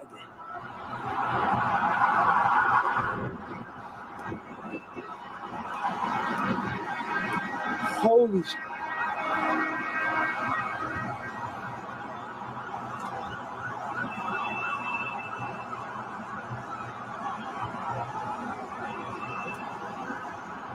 Paper everywhere.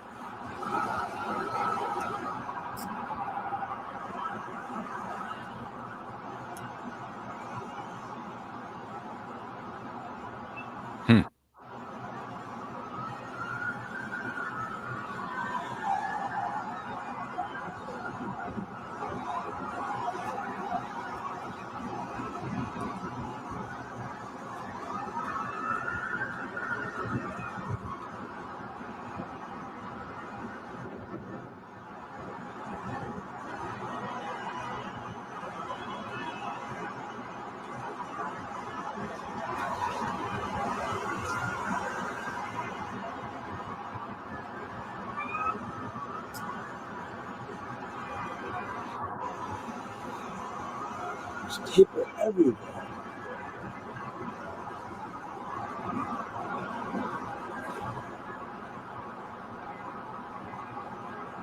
It is bizarre. Right there.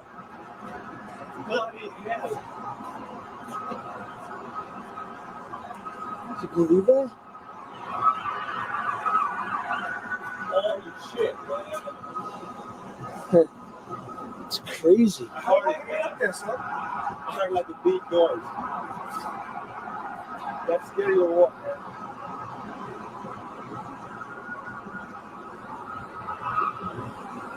Hello? What are these particles? Ben? They broke the window. Yeah, this is the Rich, there's a bomb. It just went off in the World Trade Center. Did you hear that? It's a bomb. Airplane saw? An airplane crashed into the building. I heard like a big Where are you? Yeah, the bomb had already exploded in the basement prior to this as well. Yeah, all right, bye. I do something as well. You saw? How do you know it's an airplane? I was like sleeping, right? And I heard like a big airplane crash.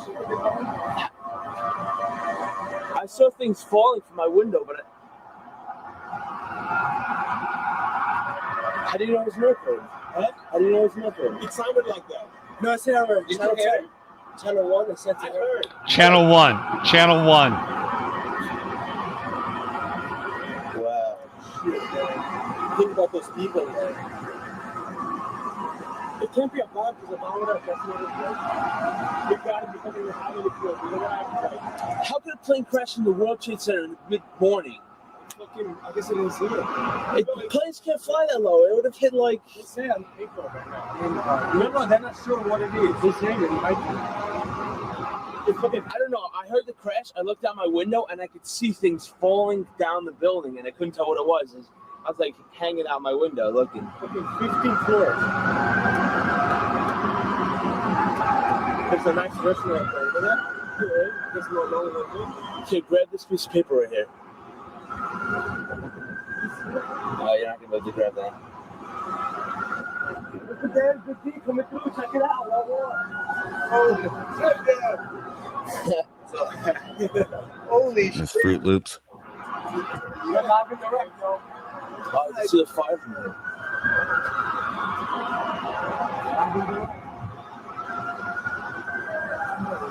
Oh, man, niggas took the pictures, yo. Isn't this shit? Look. And of course, the people leaping from the building, They actually have a guy jumping out the building. yeah, it seems more like they're metal objects on them, including their fillings, their watches, and their belt buckles were all That's way too radiating low for a such plane heat have that they were fire trying to and, escape because you can clearly see they're not standing in fire. Yeah, it starts burning. You're going to see the second explosion here soon. Yeah, yeah. They have some sort of system for doing that.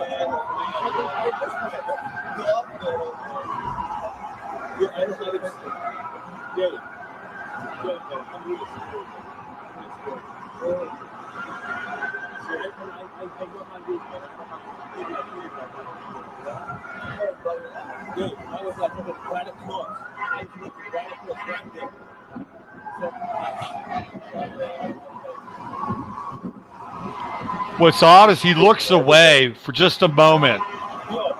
And when he looks away, that's when the second explosion happens. I had a feeling that would happen. I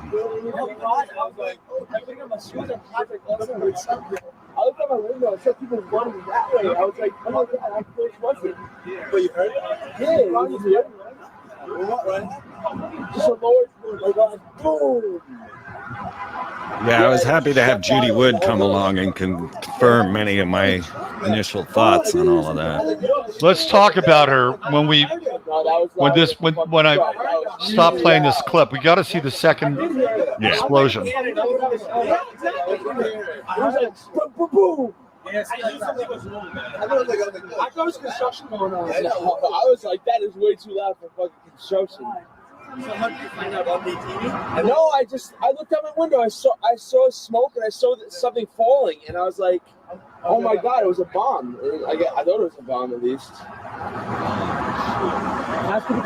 See the fire spread? It's like, yo, that whole top is on fire. See how like up really high, there's some windows giving smoke out?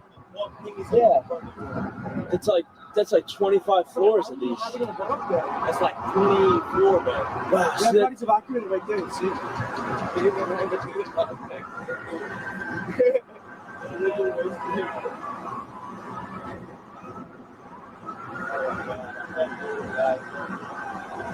hope no one dies. There's 25 floors on there. You see the fire in the center right there? See it. It's small.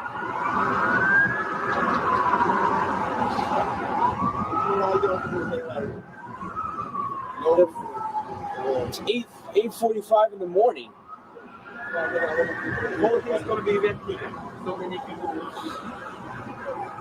Wow.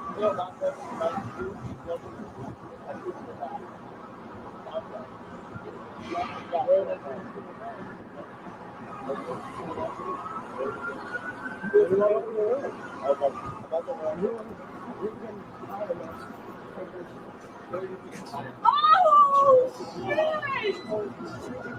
Oh, shit! I heard something. Yeah, I heard that. I thought it was thunder. Hey, oh, shit!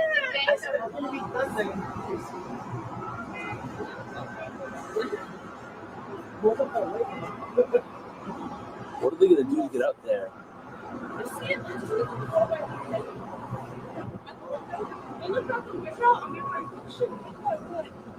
And as it went on, you see the flames, you see the smoke. I was sleeping and I thought I thought my neighbor was having sex again.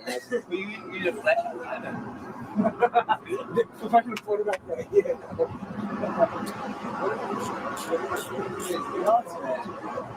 I was going to the book exchange. That one's saying there now. Oh,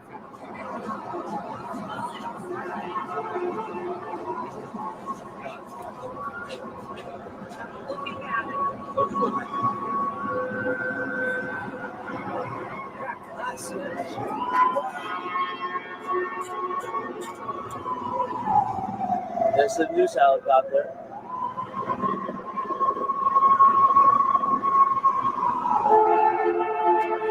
Yeah, it's interesting to keep in mind that no one had cameras back then. You know, this type of video was very rare. Pretty rare. They couldn't get away with this today. No.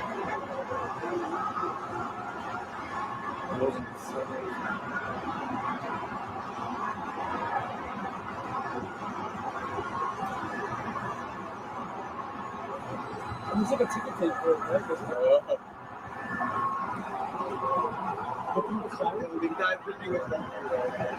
Okay, here we go.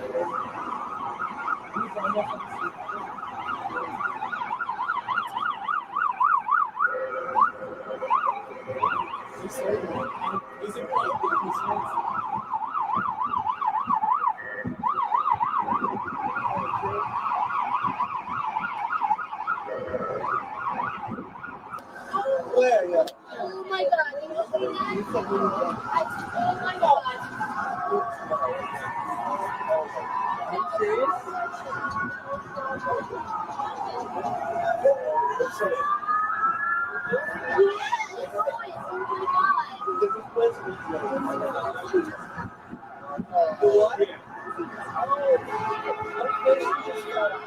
Yeah, it's always a little frustrating when the cameraman doesn't go where you want him to go. You see that? Did you see that? Oh, wow, yeah. Oh my god.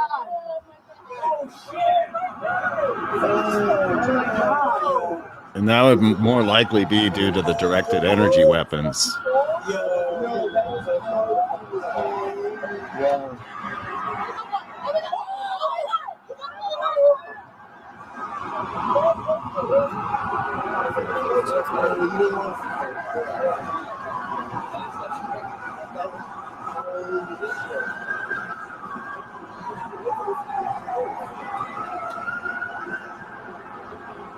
Oh my god. They're not gonna.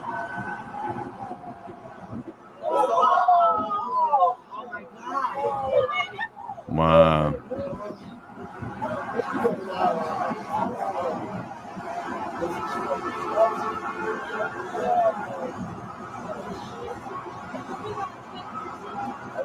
Yes,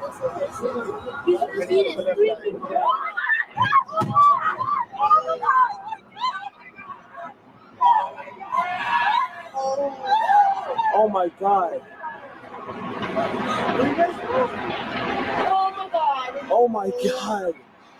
Holy shit, I just got that.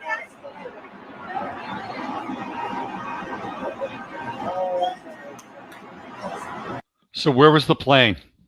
Yeah.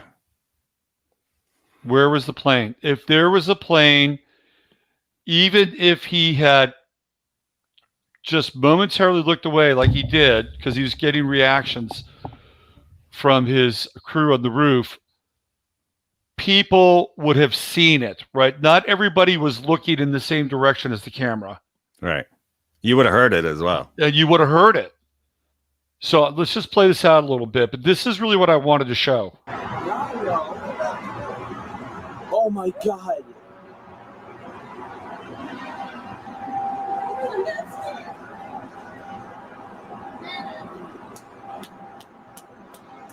Oh my god. Someone just jumped again. I just saw someone jump again.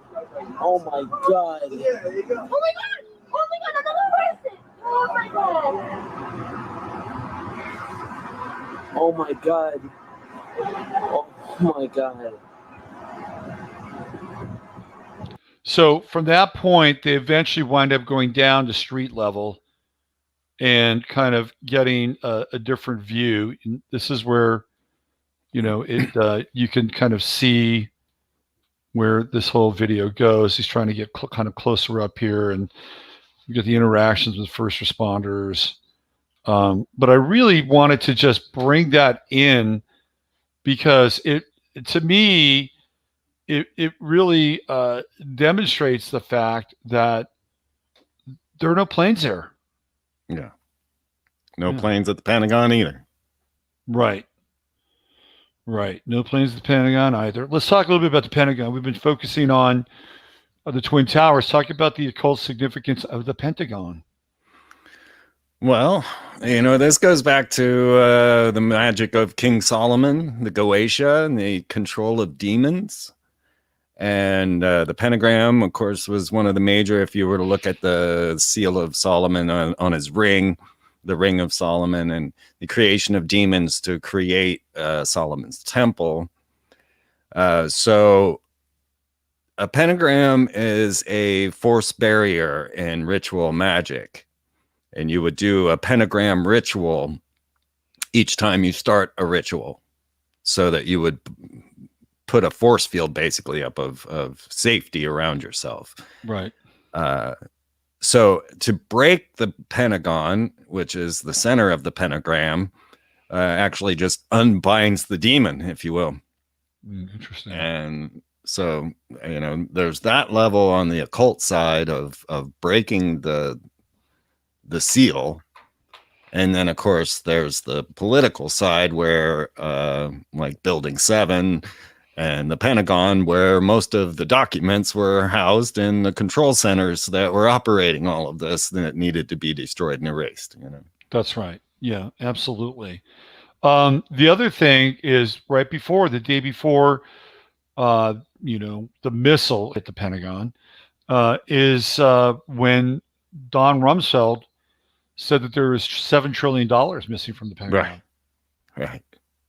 Yeah. Exactly. Yeah. And that's where the accounts were stored. Yeah. And the accountant on watch, by the way, was a guy by the name of Dov Zakim, who shortly thereafter left the country, and I now believe resides in Israel, if I'm not mistaken. So he was the accountant for the Pentagon. And so did that $7 trillion go to pay for the operation? What do you think? That's a lot of money just to blow up a building, but well, it's a lot more than just blowing up a building. Now, here's the thing: the scenario that played out there, where was it Cheney's construction company was clearing out all of the building and had all the dump trucks there, and then all of the gold was missing from underneath the Twin Towers.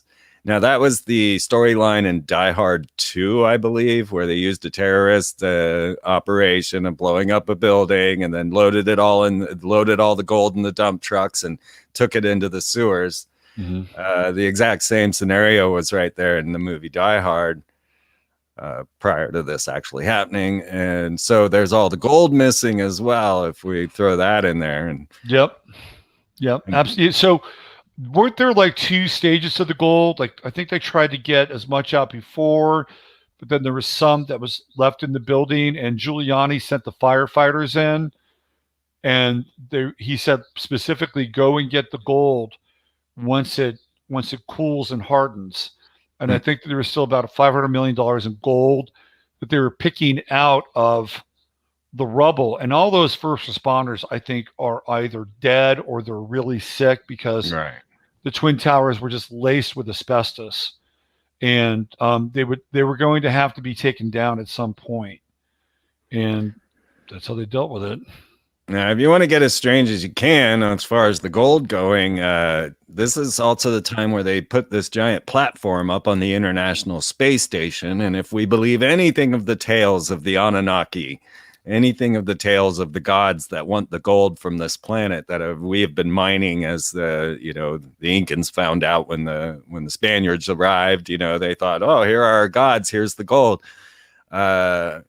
They put this massive platform out on the International Space Station just after all this gold went missing. And it was my wonder if they were maybe, getting ready to unload it through the International Space Station to the Anunnaki. Random, weird thought, but something that we got to keep in mind as we're starting to unveil this entire picture. Right. What about Shanksville? This is the one that always puzzles me, right? The whole Shanksville thing, which isn't really Shanksville. It's not. It's a different city. It's what is it? It's actually Stony Creek Township in Somerset County, and people say it was Shanksville, but it's technically speaking, it's not. So they have a debris field basically there, and Wikipedia says that it's 3 miles west-southwest of Indian Lake, Pennsylvania, and the township is 61.4 square miles. It's really not known for anything except for what happens on 9/11. And there was a woman who wrote a book called Traumascapes, The Power and Fate of Places Transformed by Tragedy. And her name happens to be Maria Tumarkin.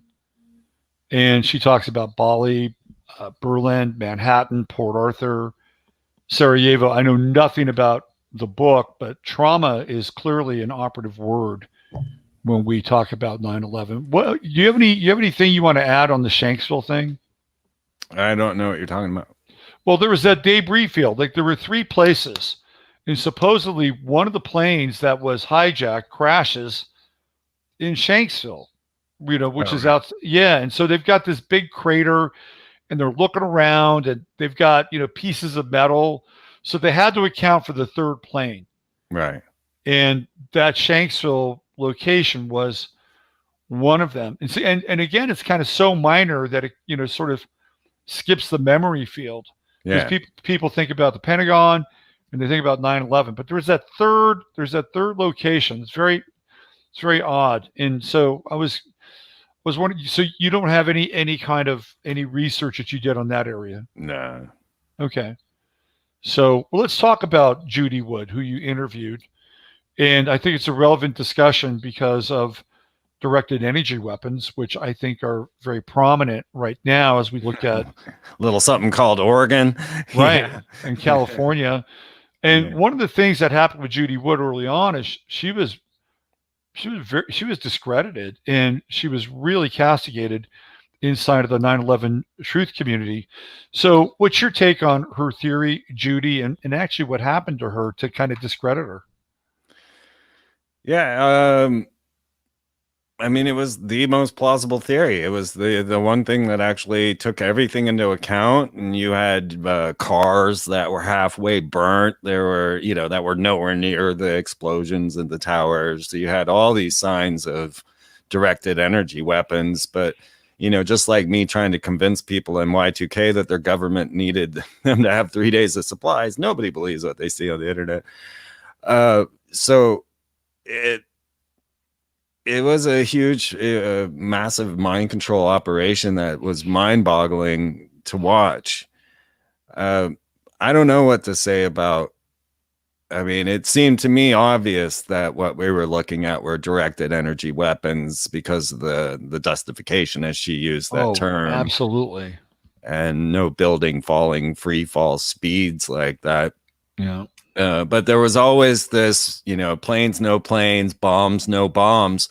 And in my opinion, there was still demolition charges inside of the building. The thermite was used absolutely without question, because we can see all the evidence of that being, but thermite wouldn't bring those buildings down like that either. That would be more like Building 7, the way Building 7 went down. That would be more of a controlled demolition, thermite demolition. But this one, there was something more to it. And you got to wonder why they needed that, right? They may have been able to take it down with simple thermite charges, but yet they went to this other extreme of bringing in, maybe a space-based test so that they could show the world what the secret world, the deep state, what powers they actually had. We currently have the X-37B orbiting the planet with a giant microwave that's beaming energy to Earth using the sun. Mm-hmm. And, that could operate drones indefinitely 24/7 with the power that's coming from that. But the Space Force was something that I was following very intently, getting to this whole story. So for me, the 9/11, boiled into that Space Force story. Right. Well, here we are now. Right after 9/11 happens, of course, they roll out the Patriot Act. The Project for New American Century was already, drumming that thing up. People are traumatized. They'll do anything at that point. And then we go into first Iraq and Afghanistan and then Iraq. And then we haven't left Afghanistan. I think we may have left a little bit. I'm not sure what the real troop commitment is there right now. But obviously, this being used as an excuse for the war on terror. And their secret war, which actually had to do with breaking into the Baghdad Museum, stealing Stargate artifacts, and Saddam Hussein claiming to be Nebuchadnezzar reincarnated. Right. Yeah. Absolutely. But to me, we haven't woken up out of this spell. I mean, we're right now we're in the continuation of the spell and going deeper into the spell. And apparently, the first plane, theoretically, not the first plane, but the first explosion occurs at 8:43 Eastern Standard Time. Right. And then apparently George Floyd has the knee on his neck for 8 minutes and 43 seconds. Yeah, that's intriguing.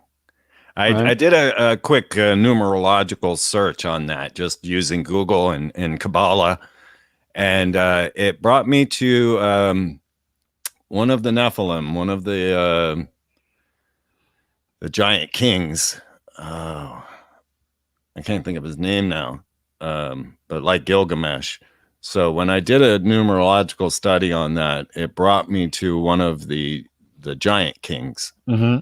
And I thought that was intriguing. Mm-hmm. Interesting. Yeah. I'll have to look it up again. Yeah. Well, George Floyd was 6'6", so large by human standards. Right. But, for me, a lot of this goes back to the return of the Nephilim. A lot of this has to do, all the signs and symbols, all of the actions and activities point to the next phase of what's coming, which is the extraterrestrial gods returning for their gold. So that, that always plays a role in what I'm studying, because it goes through this age of Horus and the understanding of the channeling of extraterrestrial entities using ritual magic, and then how this all plays into all of that. the fallen angels have always been a part of my storyline as I start to unveil this situation. And but if you take it all together, you got to bring it all back together, and you can't just toss, like right now we're in the world of Corona and everybody's not thinking about all the other things that led to this, Right. you know, and we intend to get myopic when the events happen and forget to think about all the situations that have been guiding us here. Yeah. Yeah. Well, I think the alien thing is really about the next thing to play out. Yeah. And whether it's real or whether it's, you know, the return of the Anunnaki, it seems like it's on the menu for sure. Yeah. Absolutely. Yeah, the return of Yep. Planet X, if you will. And that's been playing out big time. And then having all of the radio receivers, the telescopes being shut down all over the globe at this point. Right. And Yeah. all the incoming bolides, all the strange comments, and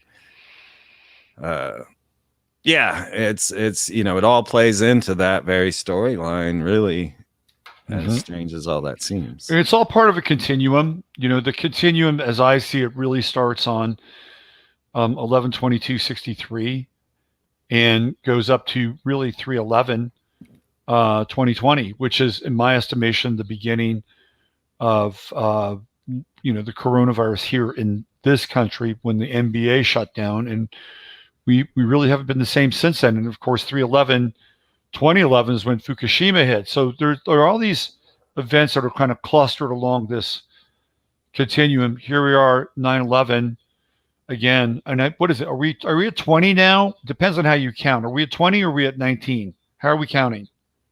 Oh, I would say 19. 19. Okay. Yeah. Somebody asked in the chat, well, what do we do? Yes. Right. What do we do? And I have my own little strategies and techniques with how to deal with this stuff, which I talk about on a fairly frequent basis. But I'd like to know what you think people should do. Well, first and foremost, you recognize that it's fantasy, that everything that's happening is a charade. That's, you know, step A. So that you're not getting emotionally connected to any of it, right? 9/11, I was saying, don't freak out. This is all for your reaction, you know, before it happened. But same with BLM, same with Antifa, same with Corona, same with all of it. It's a big show. You know, watch Chicken Little from 1937, the Disney film. Of course, Disney warns you, watch this cartoon before showing it to your children, because it's that dastardly. It's that. And so watch Chicken Little, you know, and it tells you straight out, if you're going to tell a lie, tell a big lie. And of course, this was straight out of Hitler's playbook. But so the first thing and foremost is to recognize that none of this is real. And then, you know, finding your sovereignty is difficult. And it was always my hope that synchronicity would start to play a larger role in people's reality factors, and be able to use a book like The Celestine Prophecies by James Redfield to start to form a guidance to bring them to this new understanding of life on planet Earth and how humanity is so beautiful and amazing. And that we synchronistically, you know, like I'm wearing this anarchy shirt, right? Anarchy is no longer a good term, right? We've associated it with rioters and looters and all of that. So we need to be now synchronists instead of anarchists, right? We're synchronists. But nothing will shut down synchronicity quicker than face masks and social distancing and home lockdowns, right? Because synchronicity is the true path of humanity. That it will find a way, though, man. You know, I mean, always. it's harder, but it'll find a way, even with those conditions. Yes. Yeah. Yes. Yeah, but it's going to be much slower, right? Because one thing I discovered through my travels was that the life is alive, the universe is working in your favor if you allow it, and that our egos are the only thing standing in our way. And if you allow the universe to unfold for you, instead of saying, I want this or I want to do this, you let the universe bring to you what you need. It's actually way better than you could have ever planned. And that's how my life has unfolded through all this. So to try and get people to start to awaken to the true beauty of humanity is like one of the toughest sells ever. Yeah. Try to convince people. Well, it's a very tough sell when consensual reality is imploding in on itself, just like the towers imploded in on themselves. And that's what we're witnessing every single day now. And I'm with you. And I think the most challenging. And so I was having a conversation with a friend yesterday, really good friend.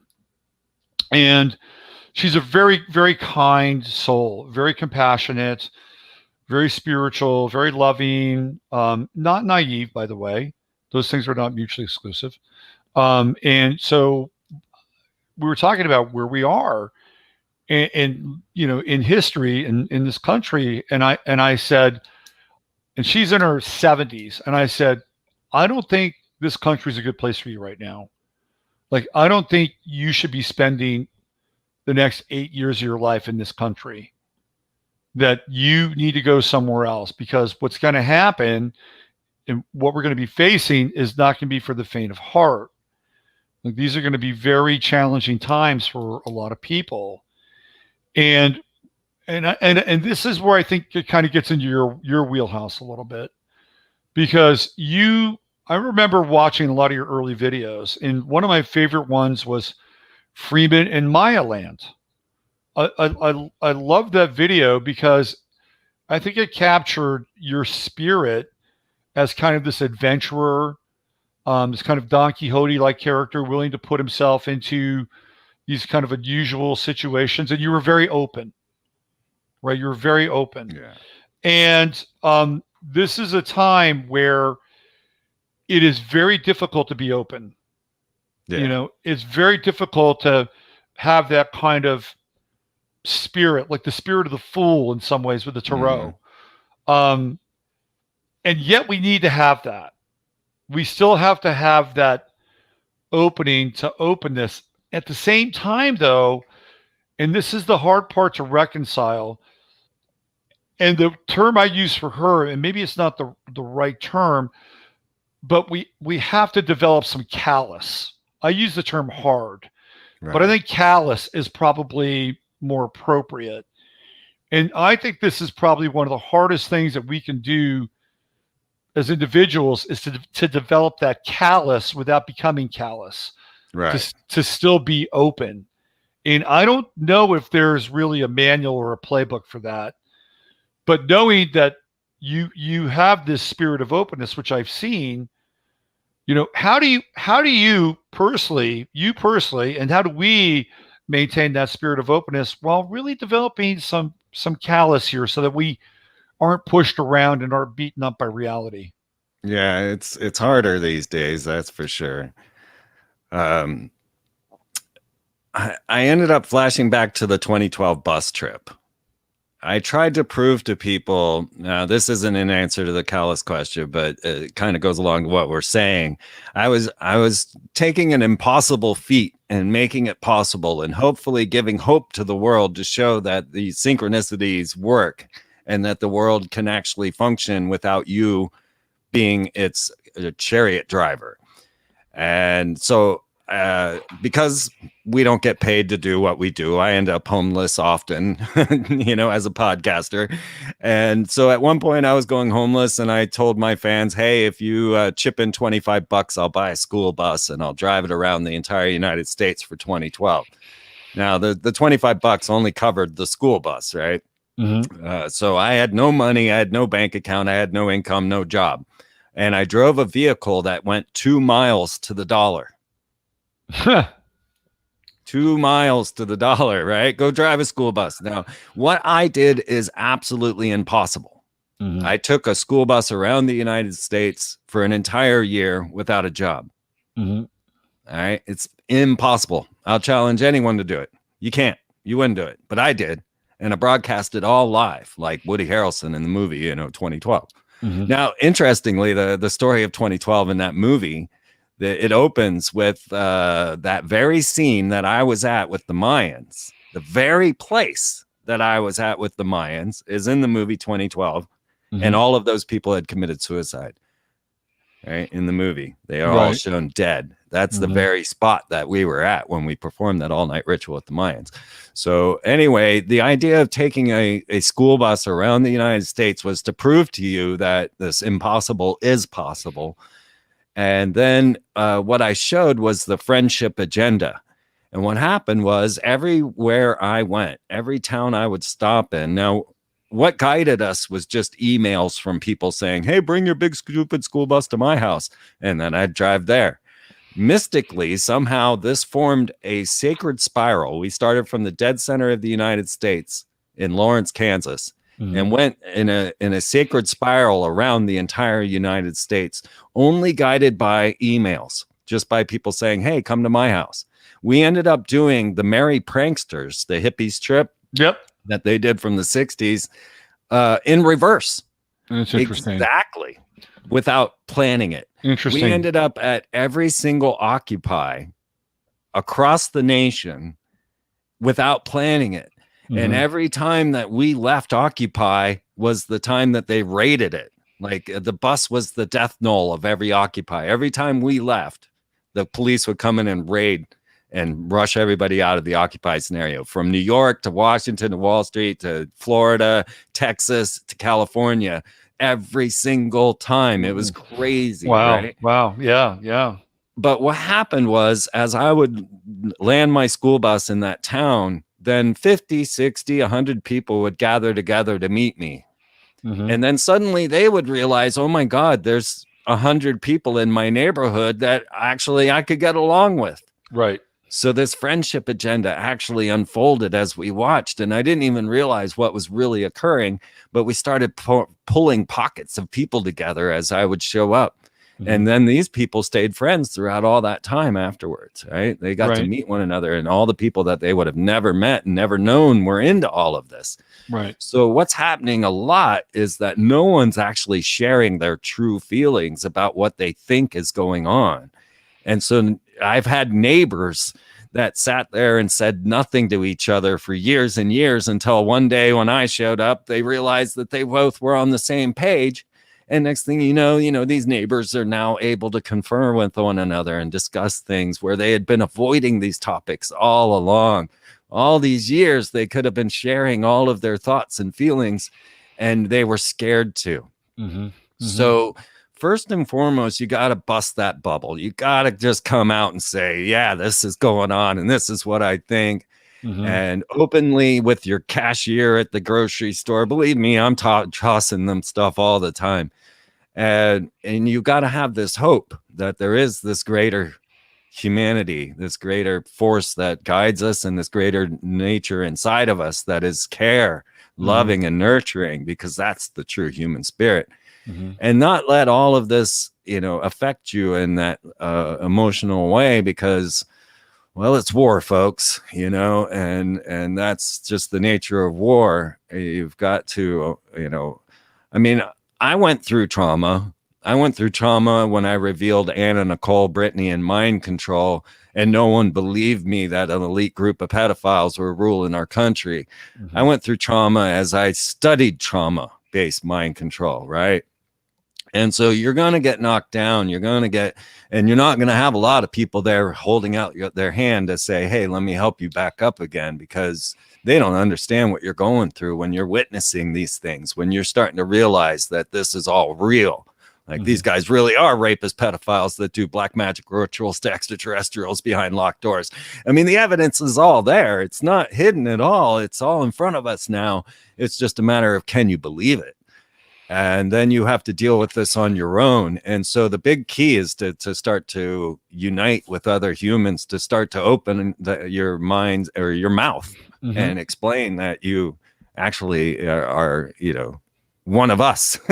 And you'll find that there are so many more and more and more.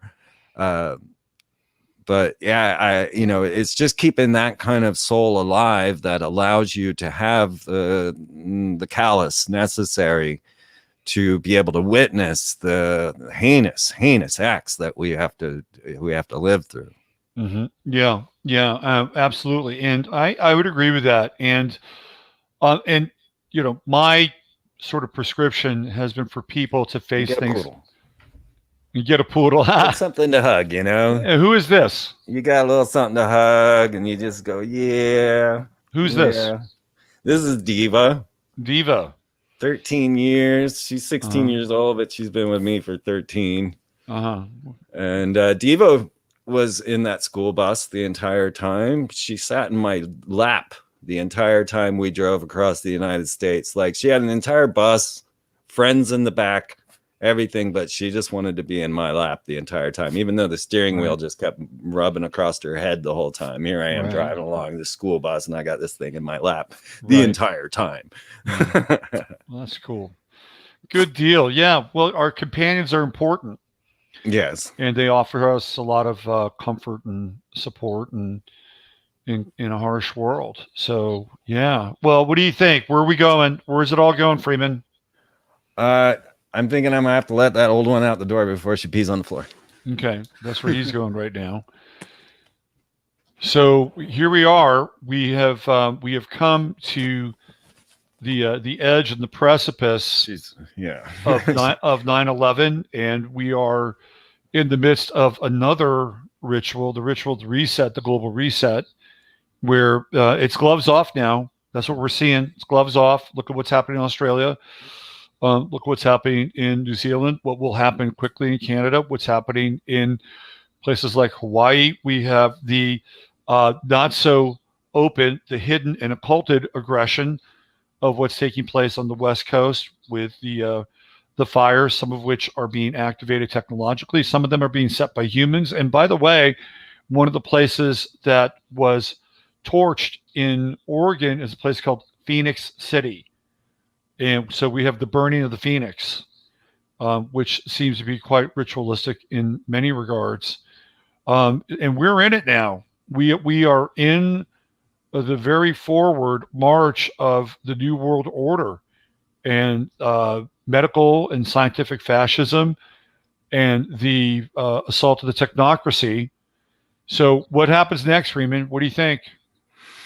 Yeah, that's a tough one. I've been trying to sort this thing out because I didn't expect them to fully pull out the whole game, right? And I think there are people inside of the deep state that were opposed to them showing their entire hand. But that's one thing that we have going in our favor is they overplayed their hand. I'm shocked at the fact that the lack of fight in humanity at this point, but it's understandable due to the propaganda and such. But I have a feeling that humanity will eventually. Now, here's the problem, is that we tend to react out of opposition. And so that's the same thing. I'll elect Biden just because I don't like Orange Man. We react out of opposition. So the goal here is to go for what you want, not what you're opposed to, right? Yeah. Well, the reactionary cycle began really with Obama. I mean, we've always been dealing with reactionary cycles, but Obama had created such a resonance of discord that they wanted anybody but a politician in the White House, which I think helped Trump immeasurably. Right. And now we're on the other side of that reactionary cycle, and now it's anybody but Trump. Right. Yeah. Right. Right. Yeah. Yeah, sometimes I think that they built this castle, this crystal castle that was going to control the world, and then Trump came and stole the keys and is using all their tactics against them. He's absolutely allowing them to hang themselves and show their true roots. And I've been cheering for the guy the whole time, not because I love Donald Trump, but because I see what he's doing. And from a person who studies the New World Order and watches how these policies are creating this agenda, Donald Trump saying, well, I'm taking hydroxychloroquine. I cheered. I was like, that's a guy that I want as my leader, So there is hope in that. As strange as it may seem, I didn't expect my hope to go into Donald Trump. But of course, we can't lay our hopes in one man. It's up to us, right? So he's the first one, I feel, to allow us to make a difference. But it has really been confusing in the fact that now I'm supporting Republicans and police force. Whereas, 20 years ago, I was fighting the Republicans and the overbearing police force, and now they've got me in this middle road where suddenly I'm pro Republican and pro cop. And I'm just like, wait, what happened? Right. And so that's a really interesting point. And could what we are dealing with be so insidious that even somebody like you, who has been really on top of the curve, is now all of a sudden kind of embracing these philosophies and ideologies that you would never have embraced? I mean, is it that occulted that it could have that kind of power, or is it just really a function of being a human and that we want to be safe and we want to survive? Or maybe it's both. Yeah. I mean, they're not giving us a choice, right? So the demoralization that we're talking about, the no hope scenario, because what do you pick, orange man or dumb man? But at least when I look at Donald Trump, I see someone who's fighting for the people. But it's all up to humanity to realize that humanity is actually a loving, amazing species on this planet. And that's the key ingredient to changing all of this. It's what's to come is complete chaos. Of course, the food shortage is on the rise. That's definitely come down the pipe. That's going to make things much worse. But they're pulling out all the stops, so it's hard to even keep up with everything, from the fires to the riots to the plague to the. Well, now we got the mosquitoes, right? The mosquitoes that killed all the cattle. And did you see that the guy that was suing Bill Gates about the mosquitoes in Florida wound up dead? Did you see that? Is that right? Yeah. Yeah, just like the Tanzanian or what was that, Tanzania leader who tested the fruit for coronavirus, he died. Yeah. Anyone that seems to come up. Yeah, it's a scary time to poke your head up, right? We're watching ladies get arrested for posting on Facebook. It's a scary time to be a public voice, or to even share with people your true thoughts. Are your neighbors going to turn you in if you're an anti-vaxxer? And it's going to get deep and dark in that way. There's no doubt about it. But yet everything comes through, and that's, I'm the son of an immigrant mom that came from Nazi Germany. I don't think of myself as the son of an immigrant, but it's true, I am. And I wasn't really raised with American stories and things same as most. But my mom told me stories of Hitler and what it was like, and how it was, how everybody loved Hitler, right? That he was coming in, unifying the country, bringing businesses back to the homeland, doing all the right things, just like Donald Trump. Like everything, building a wall, bringing the businesses back home. That was what Hitler did. But there was this secret force behind Hitler that were the Thule Society, the Vril Society, that were channeling extraterrestrials using ritual magic. You can look into these SS bases and all of that and see that this was the case, and their communication with these others that were giving them high tech, right? And so we got to see that that's where the puzzle is going. There's a reason people are spending billions of dollars on CERN, to punch holes into the other dimension. There's a reason the Vatican is sending a device to the International Space Station to see the anti-universe. This puzzle is going somewhere. It's not just random happenings that are going on. There's a much bigger puzzle here that goes into this whole story. So never forget that this is just the opening salvo of where this story is all going. This thing is just getting going, and I like to think that that the kind of the reasoning and the intensity and sort of pervasive nature of the lockdown and the masking is kind of an open sign that, as a species, that we're about to break through, and that this is a very hardcore collective attempt to completely derail that and put it on, just put it on ice. Right. So if we can kind of wrap our heads around that, and that it's more than just, the fourth industrial revolution, really what it is a complete kind of war on our consciousness, and they're doing everything in their power to stop what can happen from happening. And Right. that's why it's happening now. I completely agree with you, Robert. Yeah. Yes. That's the story. That's where we should wrap this story up here, because that's the truth. Yeah, I think it's a good place to pull the train into the station. So do you have any plans? You got anything cooking on Freeman TV or anything else you want to talk about? Any upcoming guests? Just got it going on thanks to Steve, and I always give Steve great props for bringing me amazing guests and keeping the show rolling as it has been. 15 years now the Free Zone has been going. Well, it started with the television show, went to the Free Zone, went to Radio Freeman, and then back to the Free Zone. And freemantv.com is the source of all of this knowledge.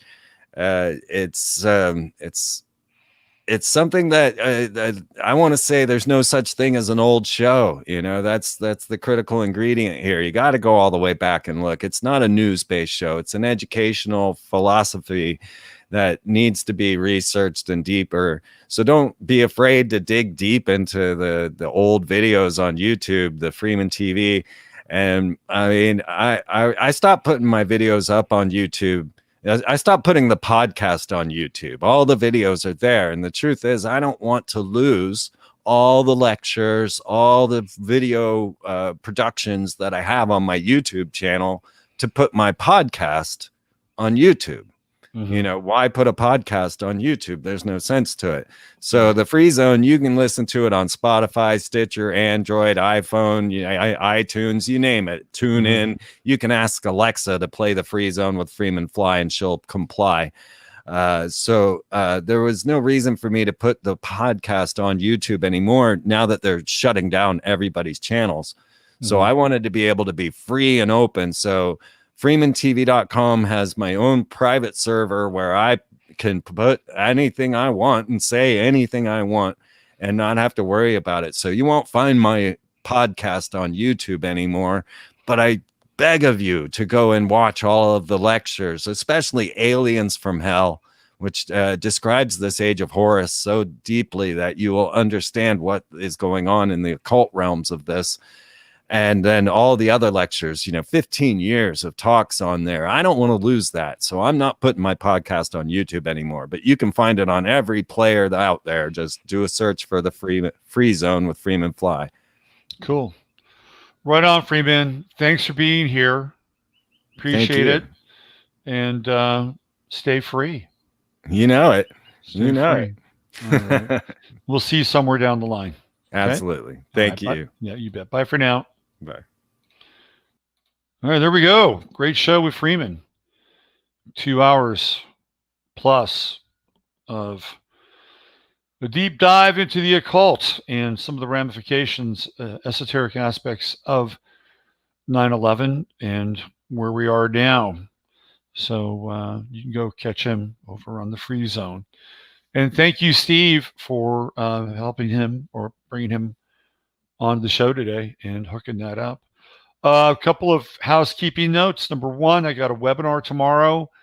I will have the link inside of the description for this show as soon as I can put it up, which should be shortly thereafter. And it starts at 12 Central Standard Time. And I'm going to take you through essentially the next 3 months astrologically and kind of what it's going to look like. We got Mercury retrograde. We're in Mars retrograde now. We have some eclipses coming up. And of course, key charts for the election, Thanksgiving, the holidays, et cetera, et cetera, et cetera. The super conjunction. It's all going to be covered.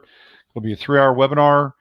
And I hope you can join me. That will be from 12 Central to 3 p.m. Central. The link will be inside of the description for this show.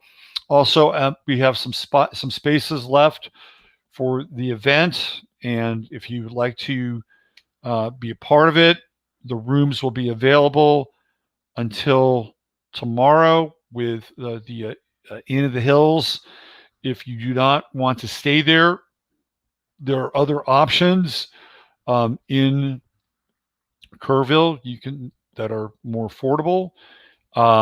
It's not that the Inn of the Hills is crazy expensive. Trust me, it's not. But there are certainly, some other places if you want to do that. I do need a hard number. I'm going to need a hard number for people at the event, and that's going to be, by the end of the weekend. So if you can get your money in by the end of the weekend, you'll be good to go. And then pretty much after Sunday, unless you can make a really good case that you really want to be there and you just got to go, we'll work something out. But I want to stick with a pretty hard number because I've got to get meals together and a bunch of other stuff. And it's really important on that end. And of course, there'll be a link to if you want to donate to this show and all the other stuff that I do. We'll be back with Sunday Night Astro Live. Of course, getting into the astrology of where we're headed. And I don't know if I think I had something kind of in the back of my head that I was going to look at. Pretty sure about it. It'll come back in. All right. Thanks, everybody. Use your head in order to discern what's real. How about the coup? See Amazing Polly. The coup, Amazing Polly. Use your heart to stay up on what's possible. I need a vacation. Michelle, you're all right. I do need a vacation. It'll be after the event. Once I get the event and get some stuff squared away on my website and get caught up on readings, get some systems in place, I'm going to take a bit of a break. But, there's no time off now, really. There are no days off from here on out. There are no days off. I tried to take Monday off a little bit, but there are no days off. And, we'll take a little bit after the and hopefully I'll be able to get away from my birthday. We'll see about that. All right, everybody. Catch you later. I'll see you on Sunday night Astro Live. Mars retrograde. Be kind to people. Be kind to people. But if they cross your path, really cross your path and cross your path hard, you be a stepping razor. I'm out of here. See you later.